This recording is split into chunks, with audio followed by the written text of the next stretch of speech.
So hello to all of you. Good morning to all of you. A very, very fresh good morning. Good morning to Simran. Good morning to Prerna. Okay, no audio is there. I hope that there will be audio now. Am I audible to all of you?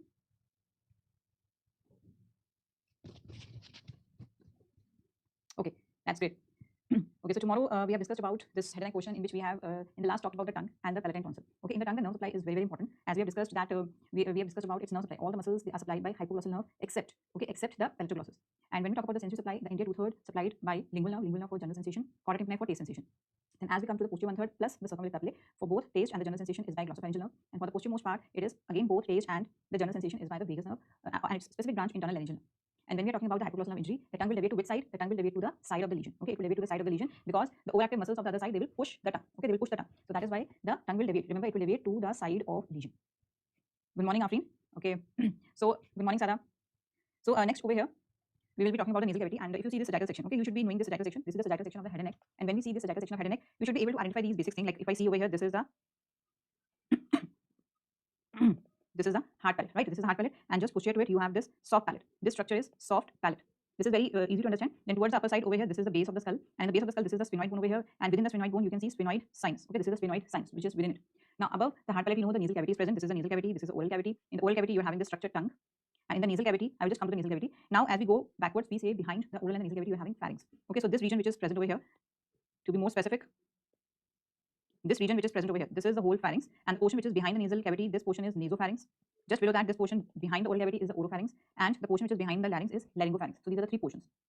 In this, an important structure is here. In the nasopharynx, there is an opening of the auditory tube. Okay, the auditory tube, it is opening over here in the nasopharynx. The auditory tube, what is it doing? It is actually communicating between the middle ear cavity and the nasopharynx. This is to maintain the air pressure. As the air pressure of the external environment changes, so accordingly, it will be maintaining that air change in the ear also. Now, as we come lower down, you can see over here, this portion is the larynx. This is the larynx portion, and just above the larynx portion, this component over here, this is the epiglottis. This is the epiglottis. Now coming to the nasal cavity, I will focus it more. In the nasal cavity, can you see these projections kind of thing? Okay, can you see these projections? What are these projections? These projections, they are given the term as concha, or it is termed as turbinates. Okay, concha or turbinates. These are the projections which are coming from the lateral wall of nasal cavity. Now when you see the nasal cavity, it is like this. So when you see it from here, it is like this. In the center, you are having nasal septum, and towards the lateral side, you are having this lateral wall. In the lateral wall, you are having these projections, these three projections, which are given the term as a concha or turbinates. Just give me a second over here.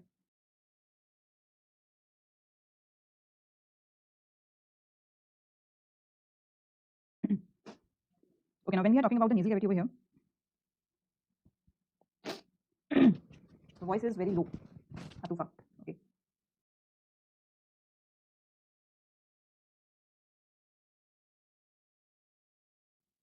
I will just take the voice. Give me 1 second. I will just take the voice.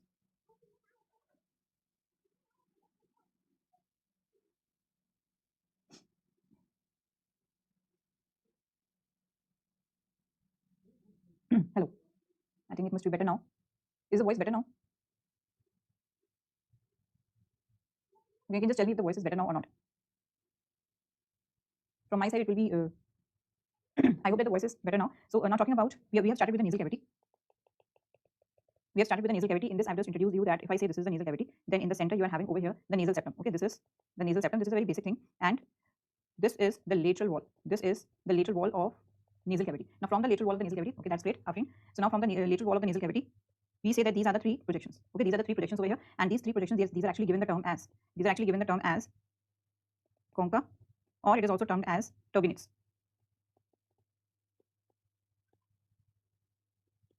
It is also termed as turbinates. And these are superior, inferior, and middle. Superior, middle, and inferior turbinates. Okay, so this is a very basic thing over here regarding the whole nasal cavity, and we have just seen the concha and the turbinates. Now, first of all, we will be talking about the nasal septum. Okay, first of all, we will be talking about the nasal septum. After that, we will move on to the lateral wall. So now coming to the nasal septum, first of all, now let us see the nasal septum. The nasal septum means like we will be talking about this central structure, okay, which is dividing the nasal cavity. Now when we see the nasal septum, now what are the structures? What are the bones? What are the structures which are forming the nasal septum? So this is the picture showing the nasal septum, and when we are talking about it, we say on the anterior aspect it is made up of cartilages, and on the posterior aspect it is made up of the bones. Okay. Now in this nasal cartilage over here, in this nasal septum over here, this anterior portion, this is made up of cartilage. This is made up of cartilage. So we use the term as septal cartilage. Okay, it is made up of septal cartilage, and towards the posterior side, now over here you are having one bone. This is a bone coming from above. This is perpendicular plate of ethmoid bone. Okay, this is a perpendicular plate of ethmoid bone. And towards the lower side, you're having this bone over here, which is given the term as vomer. So these are the main bones. These are the main bones which are forming the nasal septum. These are the main bony projections. So ethmoid and vomer. And apart from this, we say that there are contributions, small contributions from the bones which are around it. Now, what bones are present around it? Can you think of any bone which is around it? Yes, let us see over here. Is there any bone below the vomer? Below the vomer, you are having this palate, hard palate. And we know the hard palate is made up of maxilla. Okay, this is made up of the anterior portion made up of maxilla, and the posterior portion made up of palatine. This you know. Now this maxilla and the palatine bone is contributing, it is having a small contribution to the nasal septum. So maxilla and the palatine bone. Then as we come towards the upper side, on the upper side, which bone is near to the nasal septum, when you have over here the nasal bone, okay, the nasal bone, and towards the upper side, you're having this frontal bone. Now this nasal bone also and the frontal bone also over here, they are also giving small contributions to the nasal septum. So this is about the structures which are forming the nasal septum. Now, when we are talking about the another aspect of nasal septum, which is very important, is the little's area. What is this little's area? It is a special area which is in the nasal septum, and it is in the anterior-inferior quadrant. Now, what is this anterior-inferior quadrant? If I divide the nasal septum into these quadrants, so this is on the anterior and the inferior side. Okay, this is the anterior and the inferior quadrant of nasal septum, and in this anterior and the inferior quadrant, you are having an area which is given the term as little's area. Now, what is the significance of this little's area? The significance of this little's area is that if this is the little's area, then the significance of this area is that at this area, 4 arteries are coming and anastomosing with each other. And this anastomosis of the 4 arteries is given the term as Kisselbeck's plexus. Okay, this anastomosis is given the term as Kisselbeck's plexus. Now, what are these 4 arteries? If you see over here, one artery is coming over here, anterior ethmoidal. Then this artery is coming over here, sphenopalatine. This artery is coming over here, greater palatine, and also this artery is coming over here, which is superior labial artery. So what arteries you are having? You are having these 4 arteries which are coming at this area and anastomosing with each other, forming a plexus, Kisselbeck's plexus. Now, what is the significance? Because this is in the anterior inferior quadrant, so it is covered by a thin mucosa. And if, like, for example, in children, what they have the habit of nose picking. Okay, you know the nose picking. So they have the habit of the nose picking, so they easily disrupt the mucosa over here, and the nasal bleeding can occur. So we say nasal bleeding, it is actually known as epistexis. The epistexis, for the epistexis, we say that this is a location where 4 arteries are coming and anastomosing. So it is a very vascular area, and if the mucosa over here is disrupted, it will lead to nasal bleeding. And thereby we say that it is a most common cause of nasal bleeding in children. Fine. So this is the significance of this nasal septum. When we're talking about the nasal septum, we say how it is being formed. It is formed by bones and cartilages. So the formation, when we're talking about the formation, it is formed by another 2 main bony components. Those are perpendicular plate of ethmoid. Then you have vomer. These are the 2 main bony components. Okay, these are the 2 main bony components. And apart from this, septal cartilage. And then others which contribute, it includes maxilla, palatine, nasal bone, and as well as frontal. Okay, so these are the other contributions which are helping in the formation of this nasal septum. And within this nasal septum, you are having an important area which is given the term as little's area. Now, this little's area, we say that it is present in the anterior inferior quadrant.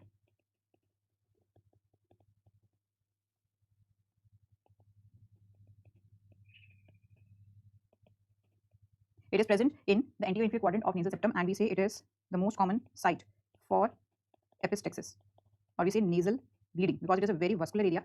So it is the most common site for epistexis or nasal bleeding. Then we say that there is anastomosis of 4 arteries here,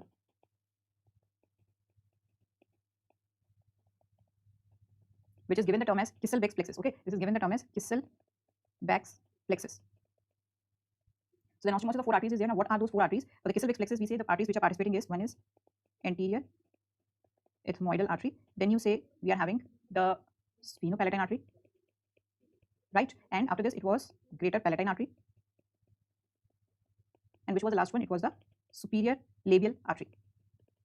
It was the superior labial artery. And now, when we are talking about these arteries over here, so we very well know that these 2 arteries we have mentioned, these are the branches of maxillary artery. The superior labial artery is a branch of facial artery, and when we talk about this anterior ethmoidal, it is a branch of ophthalmic artery. Okay, so you can say that basically these are the arteries which are participating in the Kisselbeck's plexus. These 4 arteries are there, and due to this, we say its area is vascular. Then apart from this, we should also be knowing the nerve supply of this nasal septum. So when we are talking about its nerve supply, the nerve supply is mainly by the nasopalatine nerve and greater palatine nerve. So it is nasopalatine nerve. Then we have greater palatine nerve, the nasopalatine nerve, the greater palatine nerve, and then we also have anterior ethmoidal nerve. Okay, so these nerves over here, these are important, that these are being supplying the nasal septum, the nasopalatine nerve, greater palatine nerve, anterior ethmoidal nerve. So it is nasopalatine, greater palatine, and anterior ethmoidal. And apart from this, we say also supplied by olfactory nerve, and also one more, which is anterior superior alveolar nerve. Okay, so these are the nerves which will be supplying the nasal septum. The Woodruff's area, I will just explain you. I will be just explaining the Woodruff's area. So for that, actually, Woodruff's area is present in the lateral wall. Okay, the lateral wall of nasal cavity. So now coming to the lateral wall of nasal cavity. And when we talk about the lateral wall of nasal cavity, again, it is formed by bones and cartilages. Now let us see it is formed by which bones and which cartilages. For that, again, we will go back to this image. Let us go back over here. Now, this next image is lateral wall of nose, and you can see that there are so many bones which are contributing into it. In this also, the anterior portion is formed by cartilage, and posteriorly this whole portion is formed by the bone. So the anterior portion is formed by cartilage, the rest of the portion is formed by the bone. So if I say this portion is formed by cartilage, now let us see what other bones are contributing into it. Okay, so let us see what other bones are contributing into it. So if you see this bone which is present over here, we very well know this bone is over here, nasal bone. Okay, this is a nasal bone, right? Then you are having a contribution over here from the maxilla. This is the maxilla which is present over here. Okay, this is the maxilla which is completely present over here. You can see this is the maxilla. So this is a contribution from maxilla. This is a contribution from the maxilla. Then apart from this, as we go posteriorly, you are having this small contribution which is by lacrimal. This is the lacrimal. Then this bone over here, this green colored bone which is coming from above, this is the ethmoid. Okay, this is the ethmoid which is actually contributing into the superior and the middle concha. Then this is the inferior concha, which is a separate bone. Then as you go posteriorly, you can see this blue colored bone over here. So can you see it is also coming from the palate? So this portion is actually palatine bone. This is the palatine bone. And as you go more posteriorly over here, this component, this is a component of sphenoid, and specifically we say it is the medial pterygoid plate. Okay, this is on the medial side, the medial pterygoid plate. You can see that this is the sphenoid bone, and this is the pterygoid process. On the medial side, you are having medial pterygoid plate. So what you see from anterior to the posterior, you can see a lot of bones which are contributing into the lateral wall, nasal. Then you have maxilla, lacrimal, ethmoid, inferior concha. Then you are having palatine, and this sphenoid in which specifically the medial pterygoid plate is there.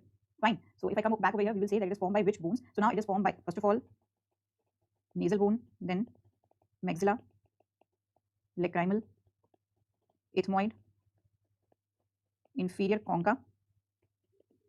Then we have palatine, and posterior to it we have sphenoid. In the sphenoid we have said is formed by medial pterygoid plate. Okay, it is formed by the medial pterygoid plate. Then apart from this, you are having the cartilage which is contributing into it. Okay, the cartilage, it is also contributing in the formation of the nasal septum. Now for the sorry, not for the nasal septum, for the lateral wall. So these are the structures, these are the bones which are contributing in the formation of the lateral wall. And now we have an important point is the concas. Okay, these are the concas. And now when we are talking about the concas, we say in between the concas we are having the area or the space which are given the term as meatus. It is given the term as the meatus. So for example, if I say I will draw this image on side so that I have space to write on one side. So you can just, whenever you're drawing this image, just draw it on one side because we will be writing the details on the other side. Okay, if I say that these are the concha over here. Okay, this one is superior concha, middle concha, inferior concha. Fine, these are the concas which we have already mentioned. Now what is there is the space which is above the superior concha over here. The space which is above the superior concha over here, it is given the term as sphenoethmoidal recess.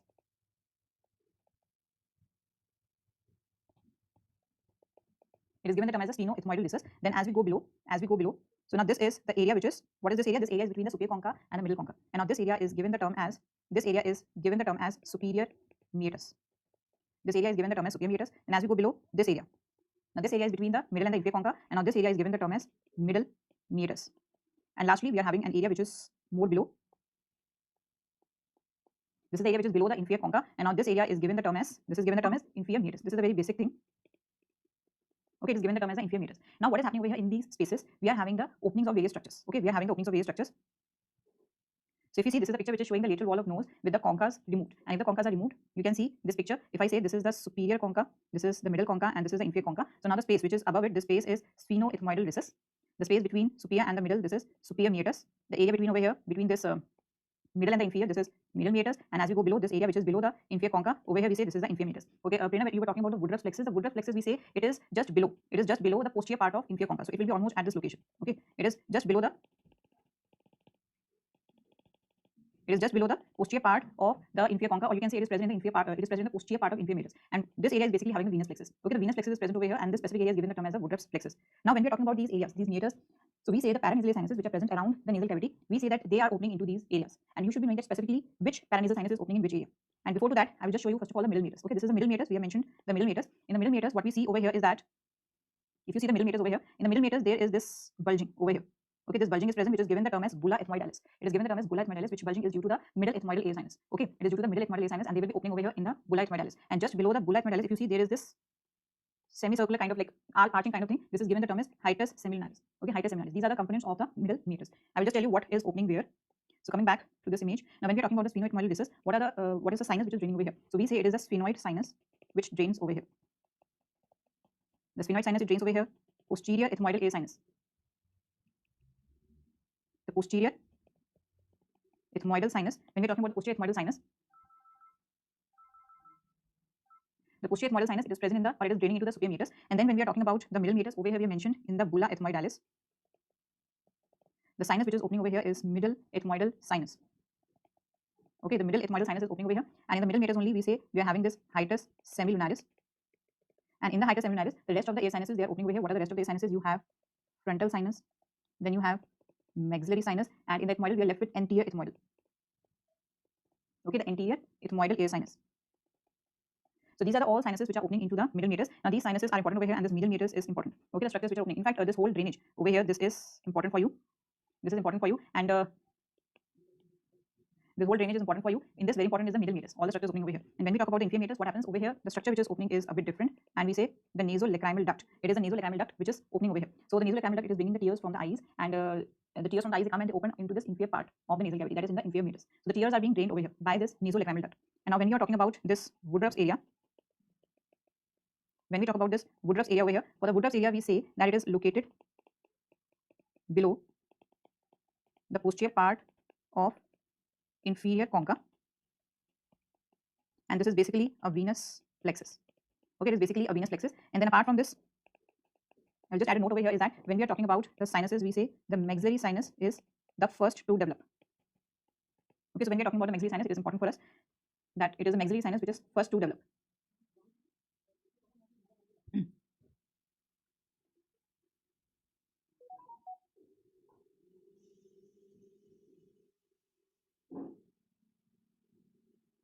The question which you have sent, dear, what is the answer in this? Because actually it will be below. What I have mentioned over here is below the posterior part of inferior concha, or you can say it is in the posterior part of inferior meatus. Okay, so both will be correct. So basically it is below the inferior concha and on the posterior part of the inferior meatus. It should be in the posterior part of the inferior meatus. This is what they have written, posterior end of middle turbinate. No. It is towards the inferior side. The Woodruff's area is towards the inferior side. Okay, now coming next over here, we have just talked about this nasal cavity, the nasal septum, and this lateral wall of nose. We have talked about the lateral wall of the nose. Now next we will be coming to the soft palate. Okay. So next we will be talking about the soft palate. Now when we are talking about the soft palate, what we should know is first of all that what are the muscles which are present. What are the muscles which are present in the soft palate?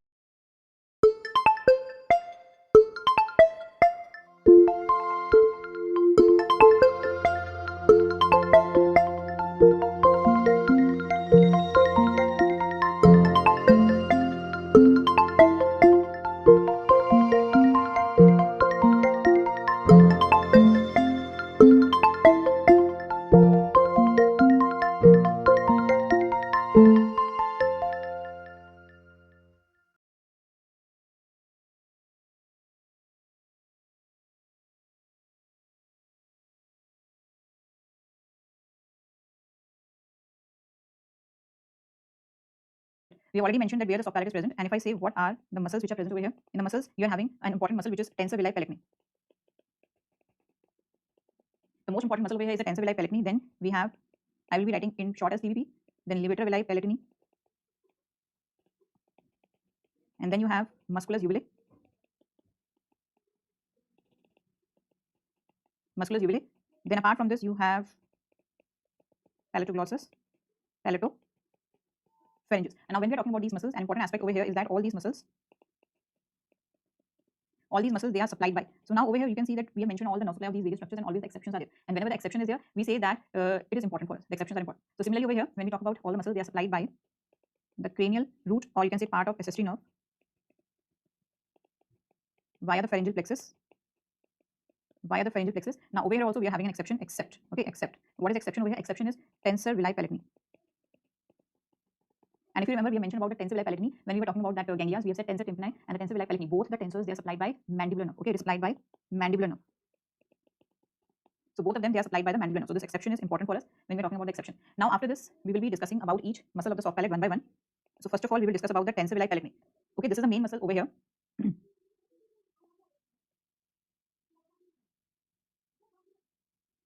Just give me a second over here. Let me see.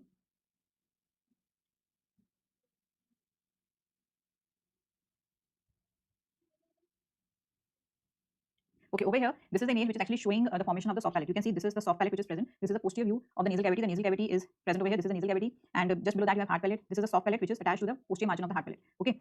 Now what happens? First of all, the origin of tensor villi palatini. The tensor villi palatini, if you see, the muscle fibers are coming like this, and then they take a turn over here by winding around this pterygoid hamulus. Okay. Now the tensor villi palatini, this muscle, it takes origin from scaphoid fossa and the spinous sphenoid. The scaphoid fossa is just present towards this uppermost aspect of the medial pterygoid plate, and then you are having origin from auditory tube also. So scaphoid fossa over here, spinous sphenoid, and some fibers you can see they are taking origin from this auditory tube also. Then the muscle fibers, they come down, they just take a turn at this pterygoid hamulus. This is the pterygoid hamulus, and then the fibers from the other side also, they're coming like this. These are the fibers from the other side also which is coming like this. And what happens? These fibers, they merge together and they form a epineuriosis over here. So they form this palatine epineuriosis. This is the base of the soft palate basically. So they form these fibers of the tensor villi palatini. These are the one when they're coming and getting inserted over here, they insert or they form the palatine epineuriosis. And this palatine epineuriosis is attached to this posterior border, or you can say posterior aspect of the hard palate. The hard palate which is present over here. So this is about the tensor villi palatini, which is coming from scaphoid fossa, spinous sphenoid, then coming down forms palatine epineuriosis. This palatine epineuriosis attached to the posterior aspect of the hard palate. So this is about the tensor villi palatini. The tensor villi palatini is coming from above. So if I talk about If I talk about these muscles, in this the tensor villi palatini and the levator villi palatini, they come from above like this. The musculus uvulae is present within the soft palate, and when we talk about the palatogrossus and palatopharyngeus, they're going like this. So you just remember this kind of arrangement, and this will help you to understand it. So that is why the tensor villi palatini is coming from the base of the skull, and similarly the levator villi palatini will also be coming from the inferior aspect of the skull. So when I talk about levator villi palatini, this is the levator and this one is tensor villi palatini. So the tensor villi palatini, we have already mentioned how it was coming. It was going like this. Okay, it was going like this. Now when I talk about levator villi palatini, now this is the levator villi palatini. The fibers, they are coming from here, and then they go like this. Okay, they go like this. Similarly of the other side. Now the fibers, we say that they arise from the apex of the petrous part of temporal bone, as well as few fibers take origin from auditory tube, and as they come down, they are coming over here and they are attached to the palatine aponeurosis. Okay, they are attached to the palatine aponeurosis. Now their actions are according to the name. Tensor villi palatini, it tenses the soft palate. Levator villi palatini, it elevates the palate, elevates the soft palate. Apart from this, because both the muscles, they are having attachments to this auditory tube, so both the muscles, they help in maintaining the opening of this auditory tube. Okay, they open up this auditory tube. So apart from the function of the soft palate, it is also providing function to the auditory tube. It helps in maintaining its opening because both the muscles, they are attached to it. So this is about these two muscles. So let us first of all mention these two muscles, and then we will come to the other muscles. When we are talking about tensor villi palatini, for this we have said in the origin, scaphoid fossa, then spine of sphenoid and auditory tube. Okay, the origin is from here. Then after that, after that, this TVP, it winds around pterygoid hamulus. It winds around the pterygoid hamulus, and after that, insertion. As insertion over here, we say it forms a structure which forms a flat palatine aponeurosis. Okay, so this is important because this palatine aponeurosis, we say it is formed by the TVP, the tensor villi palatini, and in this sense, this is actually giving attachment to the other muscles. You will see that it is giving attachment to the other muscles. So this is the insertion over here, and this palatine aponeurosis, we say this palatine aponeurosis, we say is attached to posterior aspect of hard palate. It is attached to the posterior aspect of hard palate. And when I talk about its action, so what is its action? You can yourself tell, tensor. So it tenses the soft palate. Okay, it tenses the soft palate. What is the other action? It helps in opening of auditory tube. Okay, it helps in the opening of auditory tube. So is that fine? This is an important muscle. Remember, it is forming this palatine aponeurosis, having attachment to the auditory tube. So this function is there. Now coming to the next muscle, which is levator villi palatini. Okay, this is levator villi palatini. And when we talk about the levator villi palatini, this is the levator. I hope that you are not confused. This is tensor villi palatini, and this one is, now we are mentioning levator villi palatini. Now in the levator villi palatini, what we have said is origin. Origin is actually from the apex of petrous part of temporal bone. It is from apex of petrous part of temporal bone, and as well as from auditory tube. So yes, of course, over here it is coming from the inferior aspect of the base of the skull. Remember, it is coming from the inferior aspect of these structures. If the origin is over here, then we say insertion. Insertion, we have said in palatine aponeurosis. The insertion is over here in the palatine aponeurosis. And now when we talk about action, so we have said according to its name, it elevates the soft palate, and apart from this, it helps in opening of auditory tube. It helps in the opening of auditory tube. Fine. So this is about the levator villi palatini. This is about the levator villi palatini. Now next, when we talk about musculus uvulae, for this we say that the origin is from posterior nasal spine of hard palate. Okay, the origin is from posterior nasal spine of hard palate, and insertion is within the soft palate only. We say it inserts in the connective tissue of the soft palate. So it inserts in the connective tissue of the soft palate, in which the component is uvula. The uvula portion of the soft palate is that component which is, we see a hanging component. Okay, so when we are seeing the soft palate, we are having a broad portion, and then we are having a small hanging portion. I will just come over here. Now if you see this picture over here, we can very well see that this is the complete soft palate. In the complete soft palate, this hanging portion which is present over here, this is, we say, given the term as uvula. Okay, this is given the term as the uvula. And when we are talking about this uvula over here, or this musculus uvulae, so for that we say it takes origin from this posterior nasal spine. The posterior nasal spine, it is the posterior. This is the posterior aspect of hard palate. Okay, this is the posterior aspect of hard palate. In the center, you are having a spinous projection. I will draw it again. This is the posterior aspect of the hard palate, and on this posterior aspect, you are having this posterior nasal spine. The posterior nasal spine. Prerna, regarding the origin insertion over here, for tensor villi palatini, it is very important, and the rest of the muscles you should be knowing so, because it helps you to understand the action, because the action of these muscles are important. So if I say which muscle is the most important, that is the tensor villi palatini. For that you should be, yes, of course, knowing it. Then I was talking about the musculus uvulae. Over here from the posterior nasal spine, what happens? One muscle going like this, another muscle, the right and the left muscles are there, it is going like this. So origin from posterior nasal spine, insertion, it is coming over here till the connective tissue of the uvula. And now what happens when the contraction occurs? It pulls the uvula to that side. So if I say this muscle contracts, it will pull the uvula to this side, and if this muscle contracts, it will pull the uvula to this side. So when we are talking about the action it pulls the uvula towards the same side. It pulls the uvula towards the same side. Now over here we will be just talking about the rest of the muscles which we have already mentioned. The palatoglossus, you already know. Origin we have mentioned, palate, but now over here in the palate, specifically from palatine aponeurosis. Insertion we have already mentioned earlier when we were talking about the tongue. Insertion in the tongue. And now when we talk about the action, because it is going down, so it depresses the soft palate.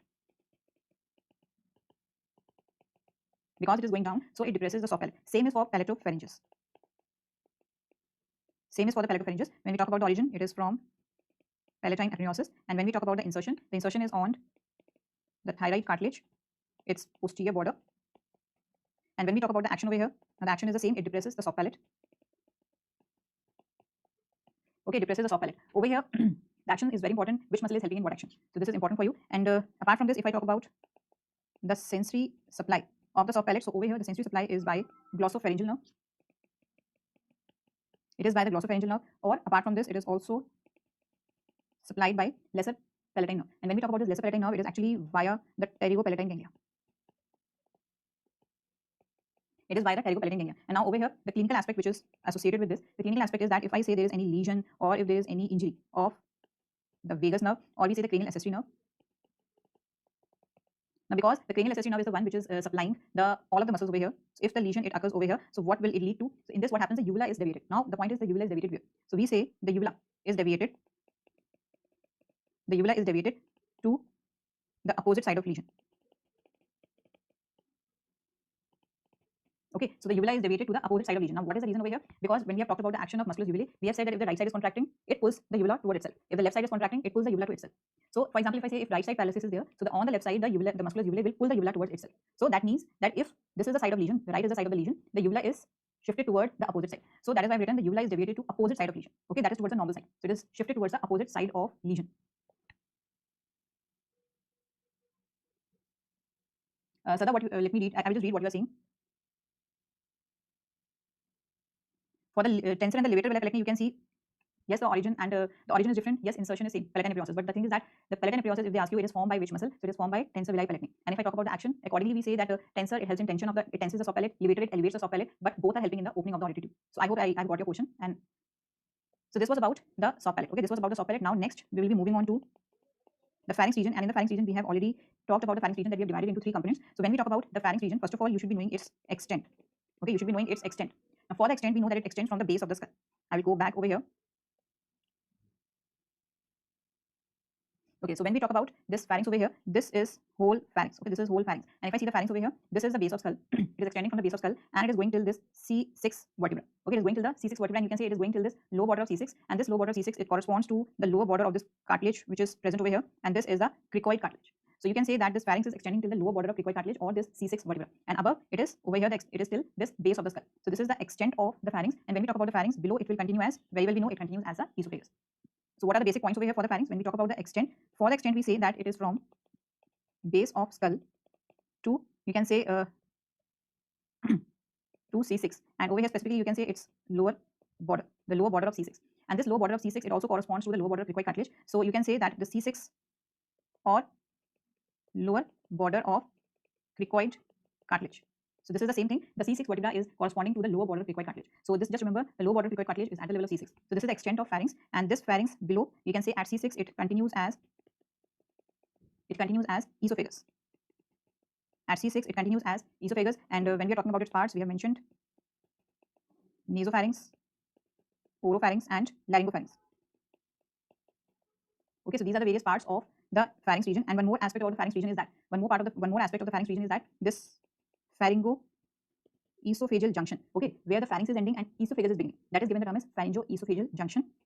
This pharyngo-esophageal junction we say is the narrowest part of GIT. It is the narrowest part of GIT. Okay, now over here we will be just talking about these different parts of the pharynx. First of all, let us talk about the nasopharynx. And in the nasopharynx, you are having the specific structures which are present over here. Now, what are the specific structures which are present over here? One is the pharyngeal tonsil, also termed as adenoids. Okay, this is the component which is present specifically over here. Then we are having the opening of auditory tube. We have mentioned this also, opening of auditory tube. The auditory tube we also give the term as station tube. So it is the same. Okay, it is the same. Then apart from this, we are having over here pharyngeal recess, or given the term as fossa of Rosenmuller. So these components over here, they are present in the nasopharynx. These are specific for the nasopharynx. And if I just come back over here,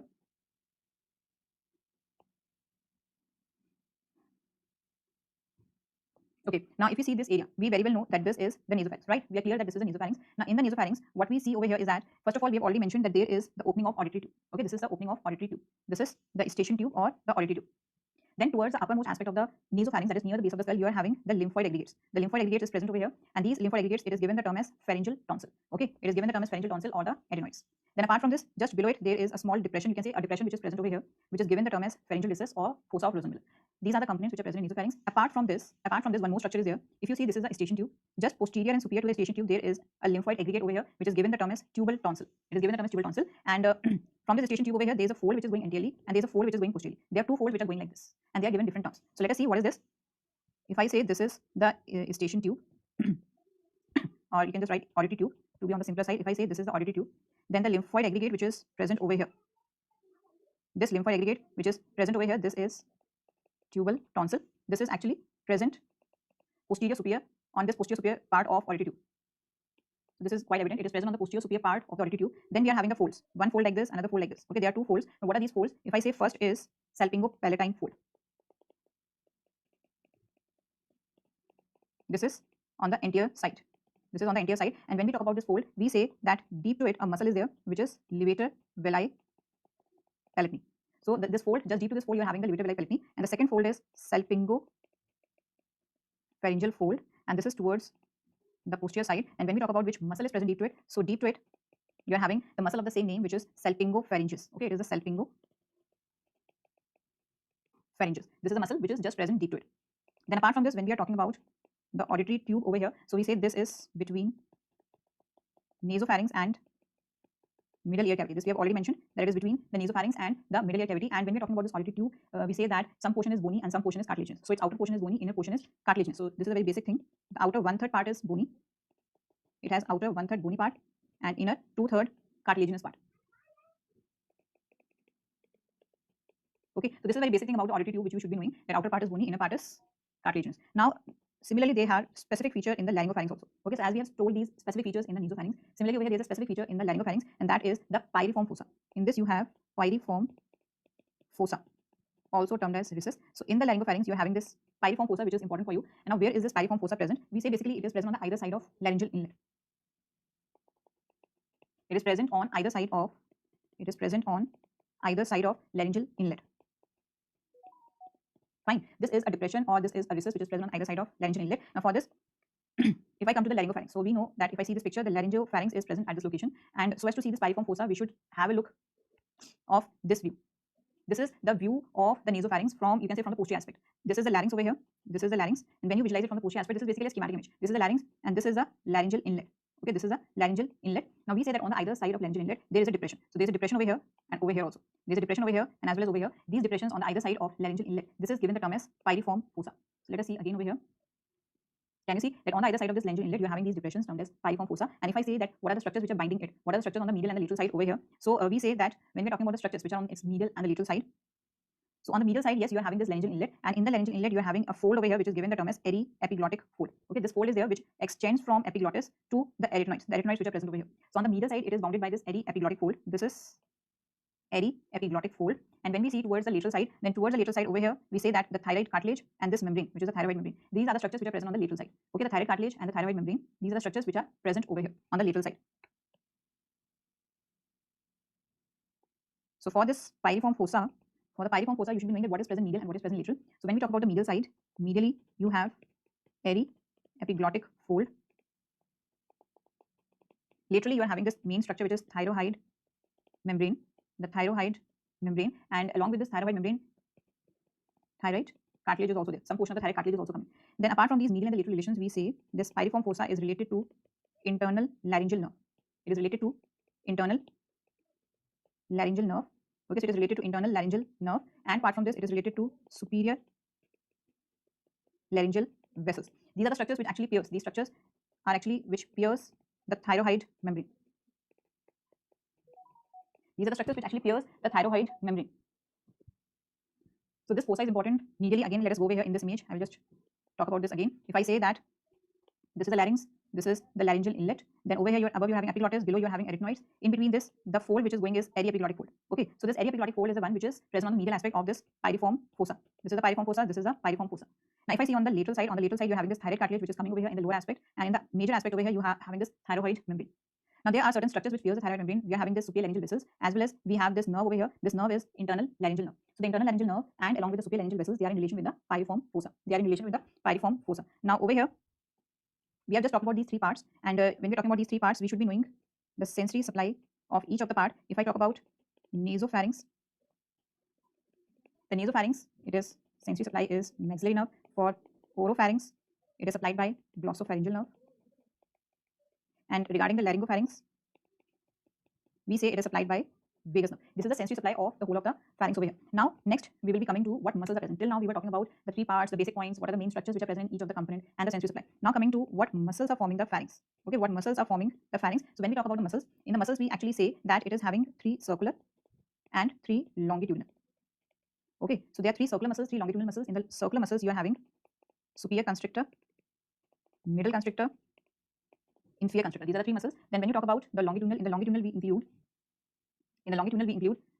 you're having all these muscles coming from different locations, like we say stylopharyngeus,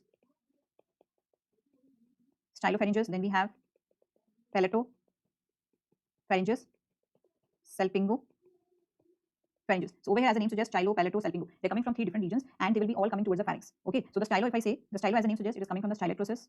Okay, it is coming from this stylet process.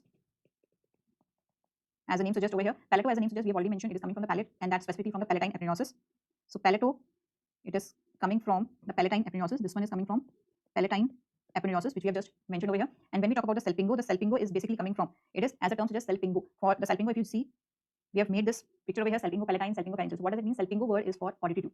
So the salpingo pharyngeal over here is a muscle which is coming from auditory tube.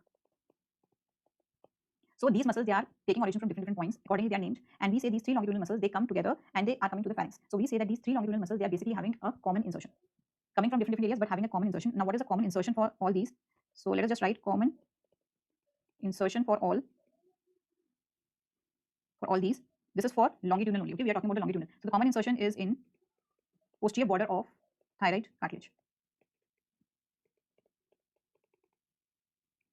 So the common insertion is in the posterior border of thyroid cartilage. This is the common insertion for all these muscles, the longitudinal muscles. All the three longitudinal muscles over here. This is the common insertion for all these three muscles. So now if I see these muscles over here,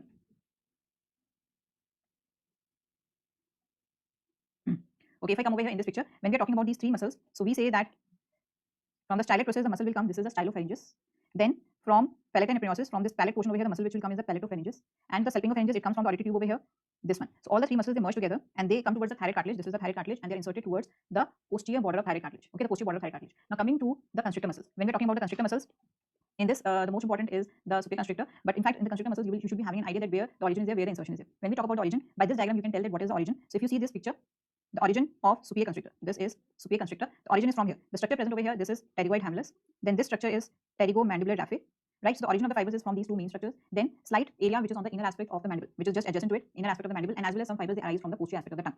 So the fibers, they go like this and they go in circular manner. So they go like this. Okay, they're forming a circular kind of tube. And as they go posteriorly we say that they are inserting on this pharyngeal median raphe. Okay, this is the median raphe. The pharyngeal median raphe, the muscle, they insert over here, and this pharyngeal medial raphe, it extends from this, it is attached above to the pharyngeal tubercle at the base of the skull. This is the pharyngeal tubercle which is at the base of the skull. And in fact, this pharyngeal median raphe is a common insertion for superior constrictor, middle constrictor, as well as inferior constrictor. All the three muscles, they are having the same insertion. Only the origin is different. So origin, we have talked about the superior constrictor. Now when we talk about this middle constrictor over here, so for the middle constrictor, if you see, this is the styloid ligament. Okay, this is the styloid ligament from the styloid process to hyoid. Now from the lower part of the styloid ligament, few fibers, they take origin, and the rest of the fibers, they are taking origin from the hyoid bone. Fine, and the insertion is again the same into the median raphe. Now coming to the inferior constrictor is basically having two parts. The upper part is thyropharyngeus, the lower part is cricopharyngeus. Now in these two parts, the thyropharyngeus, it is taking origin from this thyroid cartilage. This is the thyroid cartilage, the oblique line of thyroid cartilage. Then there is you can say a tendinous band which is going from thyroid cartilage to this cricoid cartilage. So few fibers, they are taking origin from here also. So the upper portion thyropharyngeus, it is taking origin from this thyroid cartilage and this tendinous portion also. And if I talk about the cricopharyngeus, it is taking origin from here, that is the cricoid cartilage. It is taking origin from this cricoid cartilage. So there are two parts of the inferior constrictor. If I see from here, there are two parts of inferior constrictor. If I see the inferior constrictor, this is inferior constrictor. I will just draw the whole of the inferior constrictor. This is inferior constrictor. So now let us zoom it. What do you see? What is the difference over here? Some fibers, they are running obliquely. Can you see? Some fibers, they are running obliquely. These are the thyropharyngeus fibers. These are the thyropharyngeus fibers. And there are some fibers which are running horizontally. These are the fibers which are running horizontally over here. So now these fibers are cricopharyngeus. The direction of the fibers is different, and we say that between the two fibers, between the two parts of the inferior constrictor, there is a small over here, there is a small potential gap which is present. Okay, let me show you in some other picture. So this is the thyropharyngeus, oblique fibers. This is the cricopharyngeus, and in between this is a schematic picture. In between this, there is a potential area, which is, we say that very few fibers are present over here. And this area is given the term as Killian's dehiscence, and we say that this is a weak area of this pharynx, and therefore, if there is any increased pressure in the pharynx, a diverticulum can occur at this location. A diverticulum can occur at this location. So if we talk about a diverticulum, so if you see this image over here, in this image we can see that this diverticulum is coming out at this location from the Killian's dehiscence. Let me zoom it. This is the Killian's dehiscence, and from this diverticulum which comes out, or the pouch which comes out, is given the term as pharyngeal pouch or Zenker's diverticulum. Fine. So now let us just first of all mention all these things which we have talked till now. We have talked about the superior constrictor. For the superior constrictor, we have said origin is from pterygoid hamulus, pterygomandibular raphe, medial surface of mandible, and posterior part of tongue. Okay, so the origin is from here. Insertion is in pharyngeal median raphe. And when we talk about this pharyngeal median raphe is attached to pharyngeal tubercle of skull. This is attached to the pharyngeal tubercle of the skull. And if I talk about middle constrictor, for the middle constrictor we say origin. The origin is, we have said, from lower part of, it was lower part of styloid ligament. It was lower part of styloid ligament. Okay, this is the lower part of styloid ligament, as well as from the hide bone, and over here we say lesser and greater cornu of hide bone. And when we talk about insertion, the insertion is same median raphe, the pharyngeal median raphe. Okay, the pharyngeal median raphe. Now coming to inferior constrictor. Now the inferior constrictor is having two parts. One is thyropharyngeus, and for the thyropharyngeus, if I talk about the origin is from the oblique line of thyroid cartilage.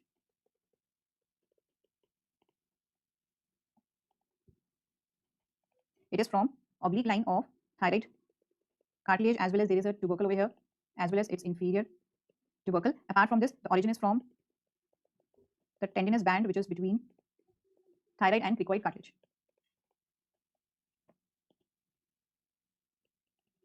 Okay, so this is the origin of thyropharyngeus, and when we are talking about the origin of cricopharyngeus, for its origin we say simply from cricoid cartilage. Okay, simply from cricoid cartilage, and the insertion for this is common, which is again in this pharyngeal median raphe. The insertion is in the pharyngeal median raphe, and over here we have mentioned one specific structure which is Killian's dehiscence. The Killian's dehiscence, and when we talk about this Killian's dehiscence, we say it is between the two parts of inferior constrictor. Okay, this is the two part. It is between the two parts of inferior constrictor, and we say it is the weakest area of pharynx, and thereby the diverticulum can be present over here, which is, we say, pharyngeal or Zenker's diverticulum. It can be coming over here. So this is about the Killian's dehiscence. Then apart from this, in the pharynx only, we are having one more structure which is Passavant's ridge. And now when we are talking about the Passavant's ridge, for the Passavant's ridge, we say it is mainly formed by palatopharyngeus muscle.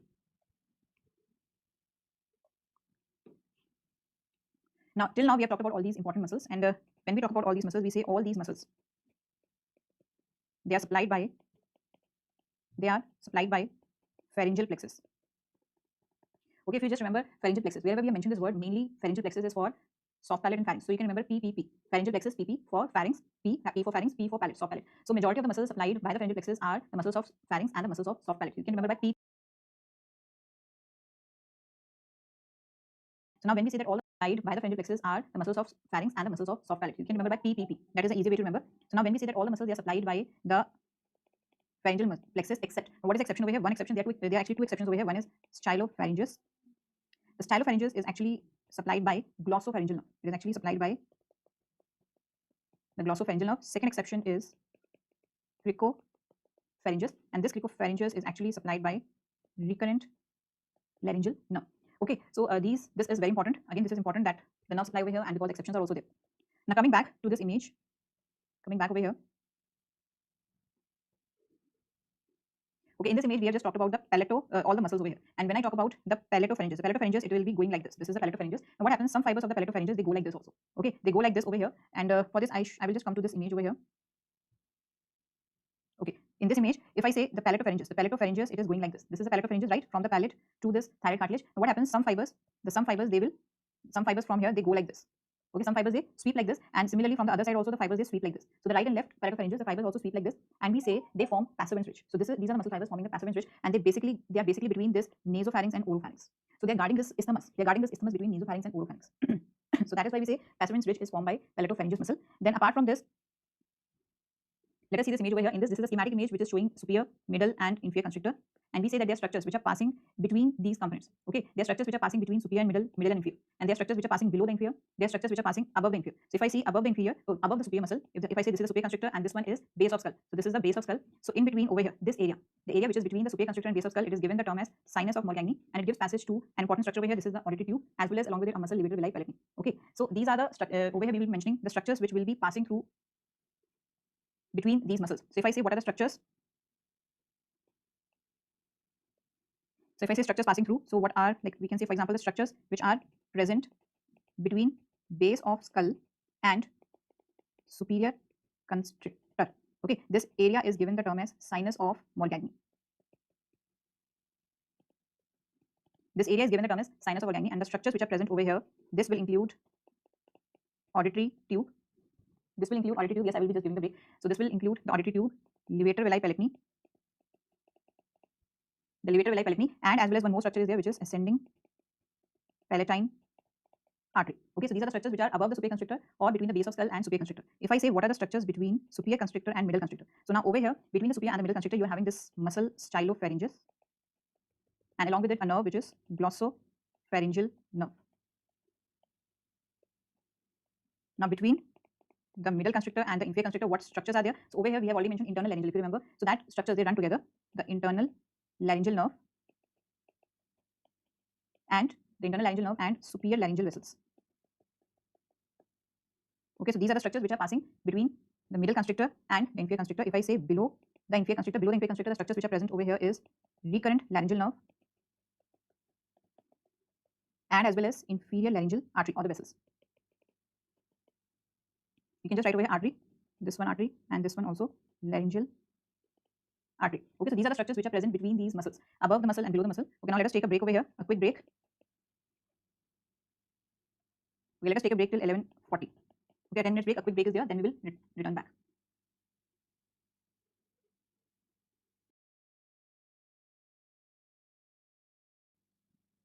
Okay, let us take a break over here till 11:45. Fine, so that will be fine.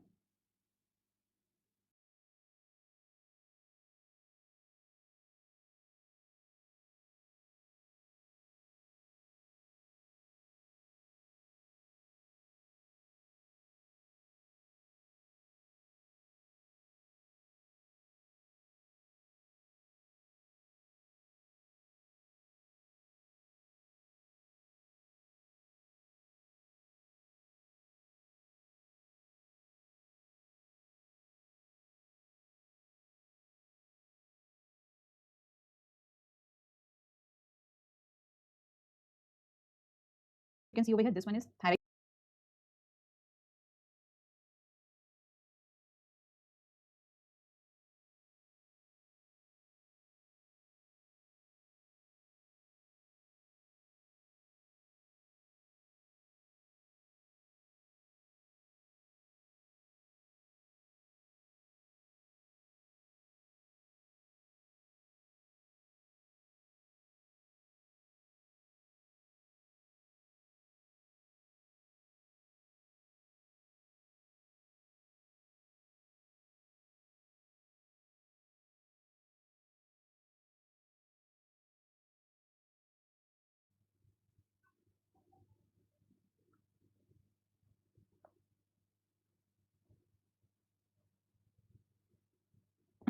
Okay, so we are back from the break. And now we will be starting with the next portion. The next portion is the larynx. And when we talk about the larynx is made up of cartilages. Okay, it is made up of cartilages. When we were talking about the pharynx, it was made up of muscles. So it is a muscular tube. The larynx is made up of cartilages, and we say it extends from C3 to C6, and below C6 it continues as trachea. C6, always remember C6. We see that for the pharynx also we have mentioned C6. Okay, so whenever the C6 is written, we say it corresponds to the lower border of cricoid cartilage. Now, what are the cartilages which are forming the larynx? One cartilage you can see over here. This one is thyroid cartilage. This is the thyroid cartilage which you can visualize from here. So this is basically the anterior view of the larynx over here. That is the midline of the neck, and just below it, this one is cricoid cartilage. So you can see these two cartilages from the anterior side. Now to see the rest of the cartilages, what you see is like either we see from lateral or the posterior aspect. From the anterior side, you can also see this small cartilage which is epiglottis. It looks like as if it is peeping out. So now, so as to see all these cartilages, we will see different views. This was the anterior view which we have already seen. Then comes this posterior view. Okay, let us see this posterior view. This is the posterior view. Now in this, what we see is this is the thyroid cartilage. This one is cricoid. The thyroid, this one is cricoid. Now the thyroid cartilage is V-shaped. Okay, it is a V-shaped cartilage. it is a V-shaped cartilage like this, which is covering the neck, and on the posterior aspect it is deficient. So therefore you can see over here on the posterior aspect it is not covered, it is just a V-shaped cartilage. And now because it is a V-shaped cartilage, we say that between the two lamina of the thyroid cartilage there is an angle, and due to that angle a prominence is created over here on the anterior aspect of the neck that is given the term as Adam's apple. Okay, Adam's apple, the prominence which is more seen in the males, it is due to the thyroid cartilage. And when we see this cricoid cartilage, the cricoid cartilage is basically like this. This is the cricoid cartilage. The cricoid cartilage is a ring-shaped structure. We say a signet ring-shaped structure in which the anterior component is thin and towards the posterior side you can see it is broader. Okay, so this is cricoid cartilage. Then after this, let us see the epiglottis. So on the posterior view, you can see this leaf-shaped cartilage, which is epiglottis. Then just above the cricoid cartilage, you are having this pyramidal-shaped cartilage, which is arytenoid. Above the arytenoid, you are having this small cartilage, which is corniculate, and just above it, you will be having one more cartilage, which is cuneiform. So these are the various cartilages, and we say in this the unpaired one is thyroid, cricoid, and epiglottis, and the rest three are the paired ones. Now, okay, let us first of all mention this component, and then we will come further. If I talk about the larynx, then for the larynx, we have said the extent. The extent is from C3 to C6, and at C6 we say it continue as trachea. Yeah, that is of course it continue as trachea. Then this larynx is having paired and unpaired cartilages. So for unpaired cartilage, you are having thyroid cartilage, cricoid cartilage, and epiglottis. These are the unpaired ones. Then in the paired cartilages we include arytenoid, the arytenoid cartilage. Then you have corniculate, cuneiform. Okay, and over here the thyroid cartilage is the one having this prominence, Adam's apple. Then we say the cricoid cartilage is signet ring shaped. It is signet ring shaped, and when we talk about epiglottis, it is leaf shaped. This is the basic about these cartilages which are present in the larynx. Now when we come towards the inner aspect, or you say the ligamentous part or fibroelastic portion of the larynx, we say that it contributes in the formation of the vocal cords. Now how they are forming this vocal cords? So before to that, let us come over here. So this was cartilages of larynx, and we will be talking about this intrinsic portion. Now before talking about any other portion, let us talk about this laryngeal inlet, which is very important, that how this laryngeal inlet is formed. Now for that I will just come back to this picture. We have mentioned this epiglottis, arytenoid, and these cartilages. Now how the laryngeal inlet is formed? A fold goes from the epiglottis to arytenoid. Okay, and this fold is given the term as aryepiglottic fold, and just deep to it you are having the aryepiglotticus muscle. Then there is another fold which is between the arytenoids, and this is interarytenoid fold. So therefore completely we can see over here that now this is the formation of laryngeal inlet. Okay, this is the formation of this laryngeal inlet. So these are the components which are forming the laryngeal inlet. If I come to this image, now this is the laryngeal inlet, and in this also same thing, epiglottis is there, this is arytenoid over here, then these folds are aryepiglottic folds, and in between you are having interarytenoid fold. So these are the components which are forming this laryngeal inlet. So when we are talking about laryngeal inlet, so when we talk about the laryngeal inlet, so for the laryngeal inlet we say what are the structures which are forming the boundaries. The structures which are forming the boundaries over here is that first of all epiglottis, which is on the anterior side. Then you have aryepiglottic fold, which is on the lateral side. It is on the lateral side, and this aryepiglottic fold is having aryepiglotticus deep to it. Okay, this muscle is present deep to it, and then we are having interarytenoid fold, which is on the posterior side. It is on the posterior side. So these are the components which are forming the laryngeal inlet. Okay, these are the components forming the laryngeal inlet. Now after this we will just mention the fibroelastic membrane.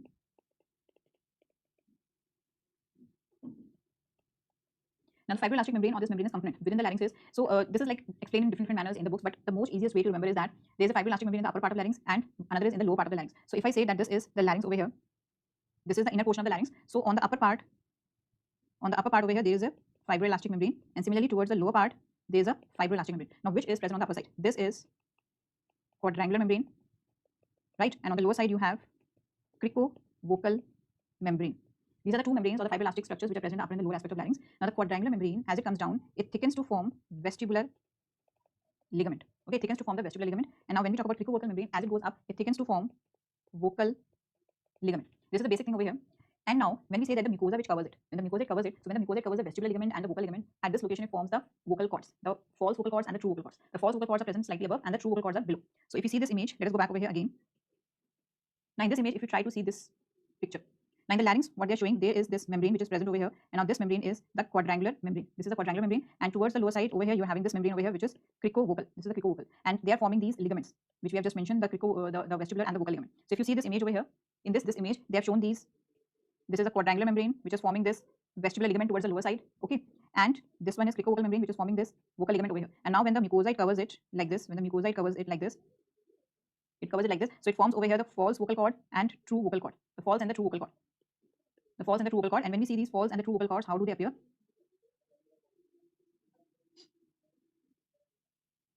Just give me a second over here.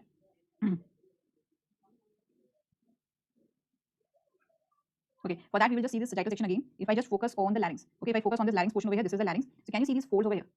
I'm just zooming it again. This is the folds which you can see over here. One fold is like this, another fold is like this. Now these are the folds which are given the term as vocal folds. And the vocal folds, the above one is false, the below one is true.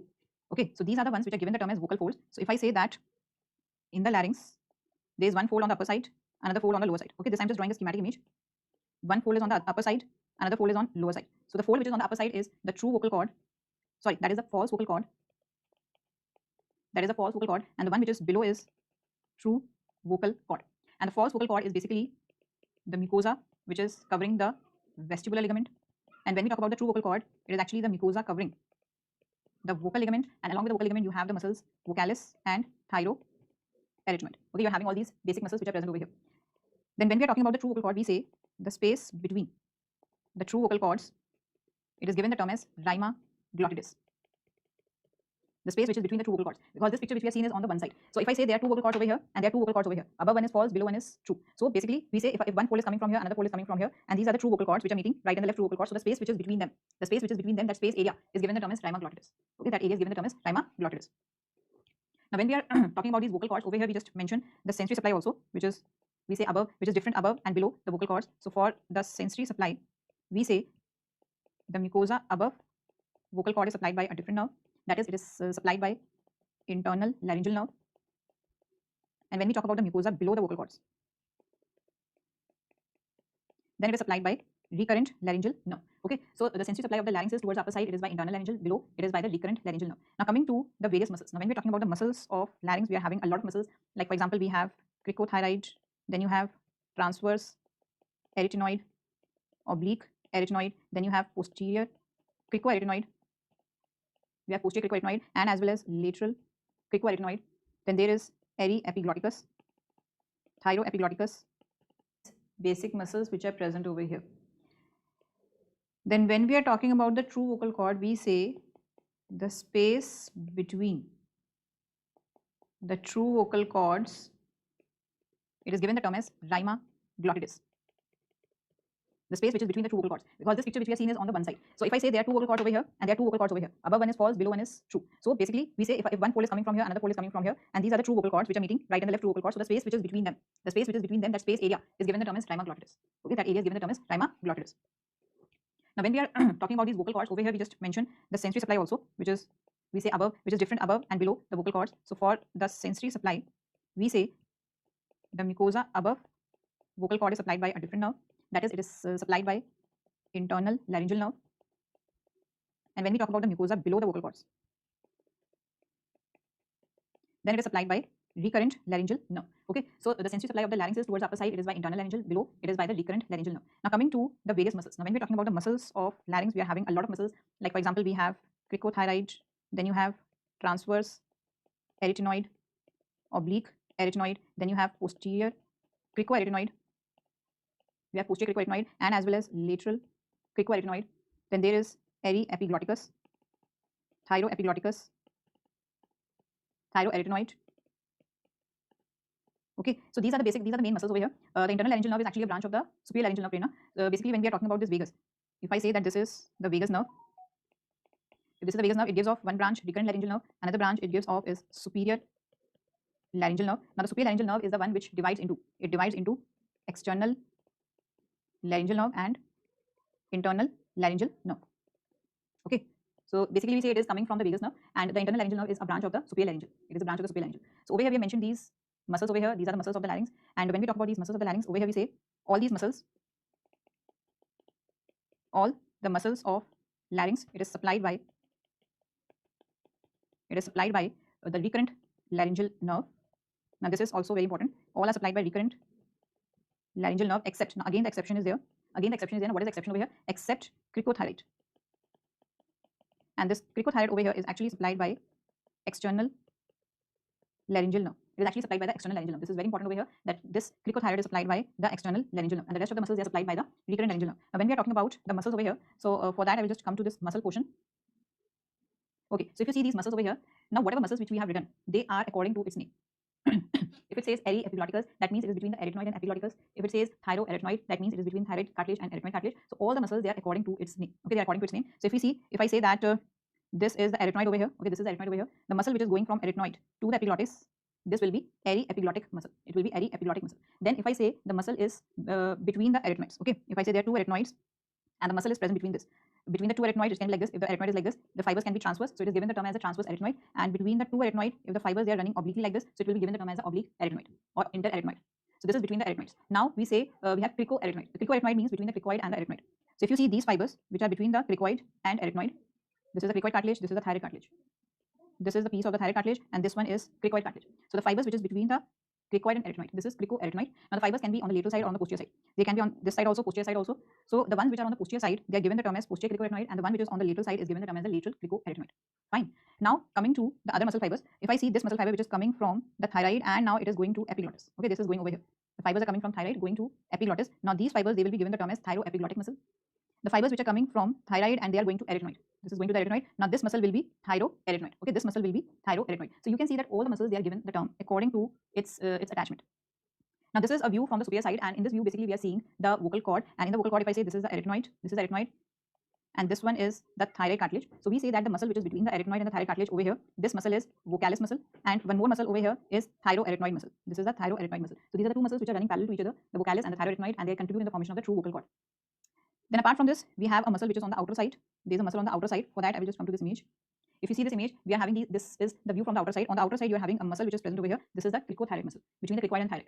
Now, all these muscles, what is important over here is that they bring about the movements of the vocal cords. Now, the vocal cord, if I say that this is the vocal cord. Okay, I'm just think schematically like over here. If I say these are the vocal cords which are present over here, now there is a gap between the vocal cord which is like required for respiration, And now this gap, or we can say the vocal cords can come near to each other, they can go away from each other, come near, go away. And this is like vibration of the vocal cords which will occur so as to produce the voice or sound. Now, when the vocal cords they come near, it is given the term as adduction of the vocal cord. When they go away, this is given the term as abduction of the vocal cords. Fine.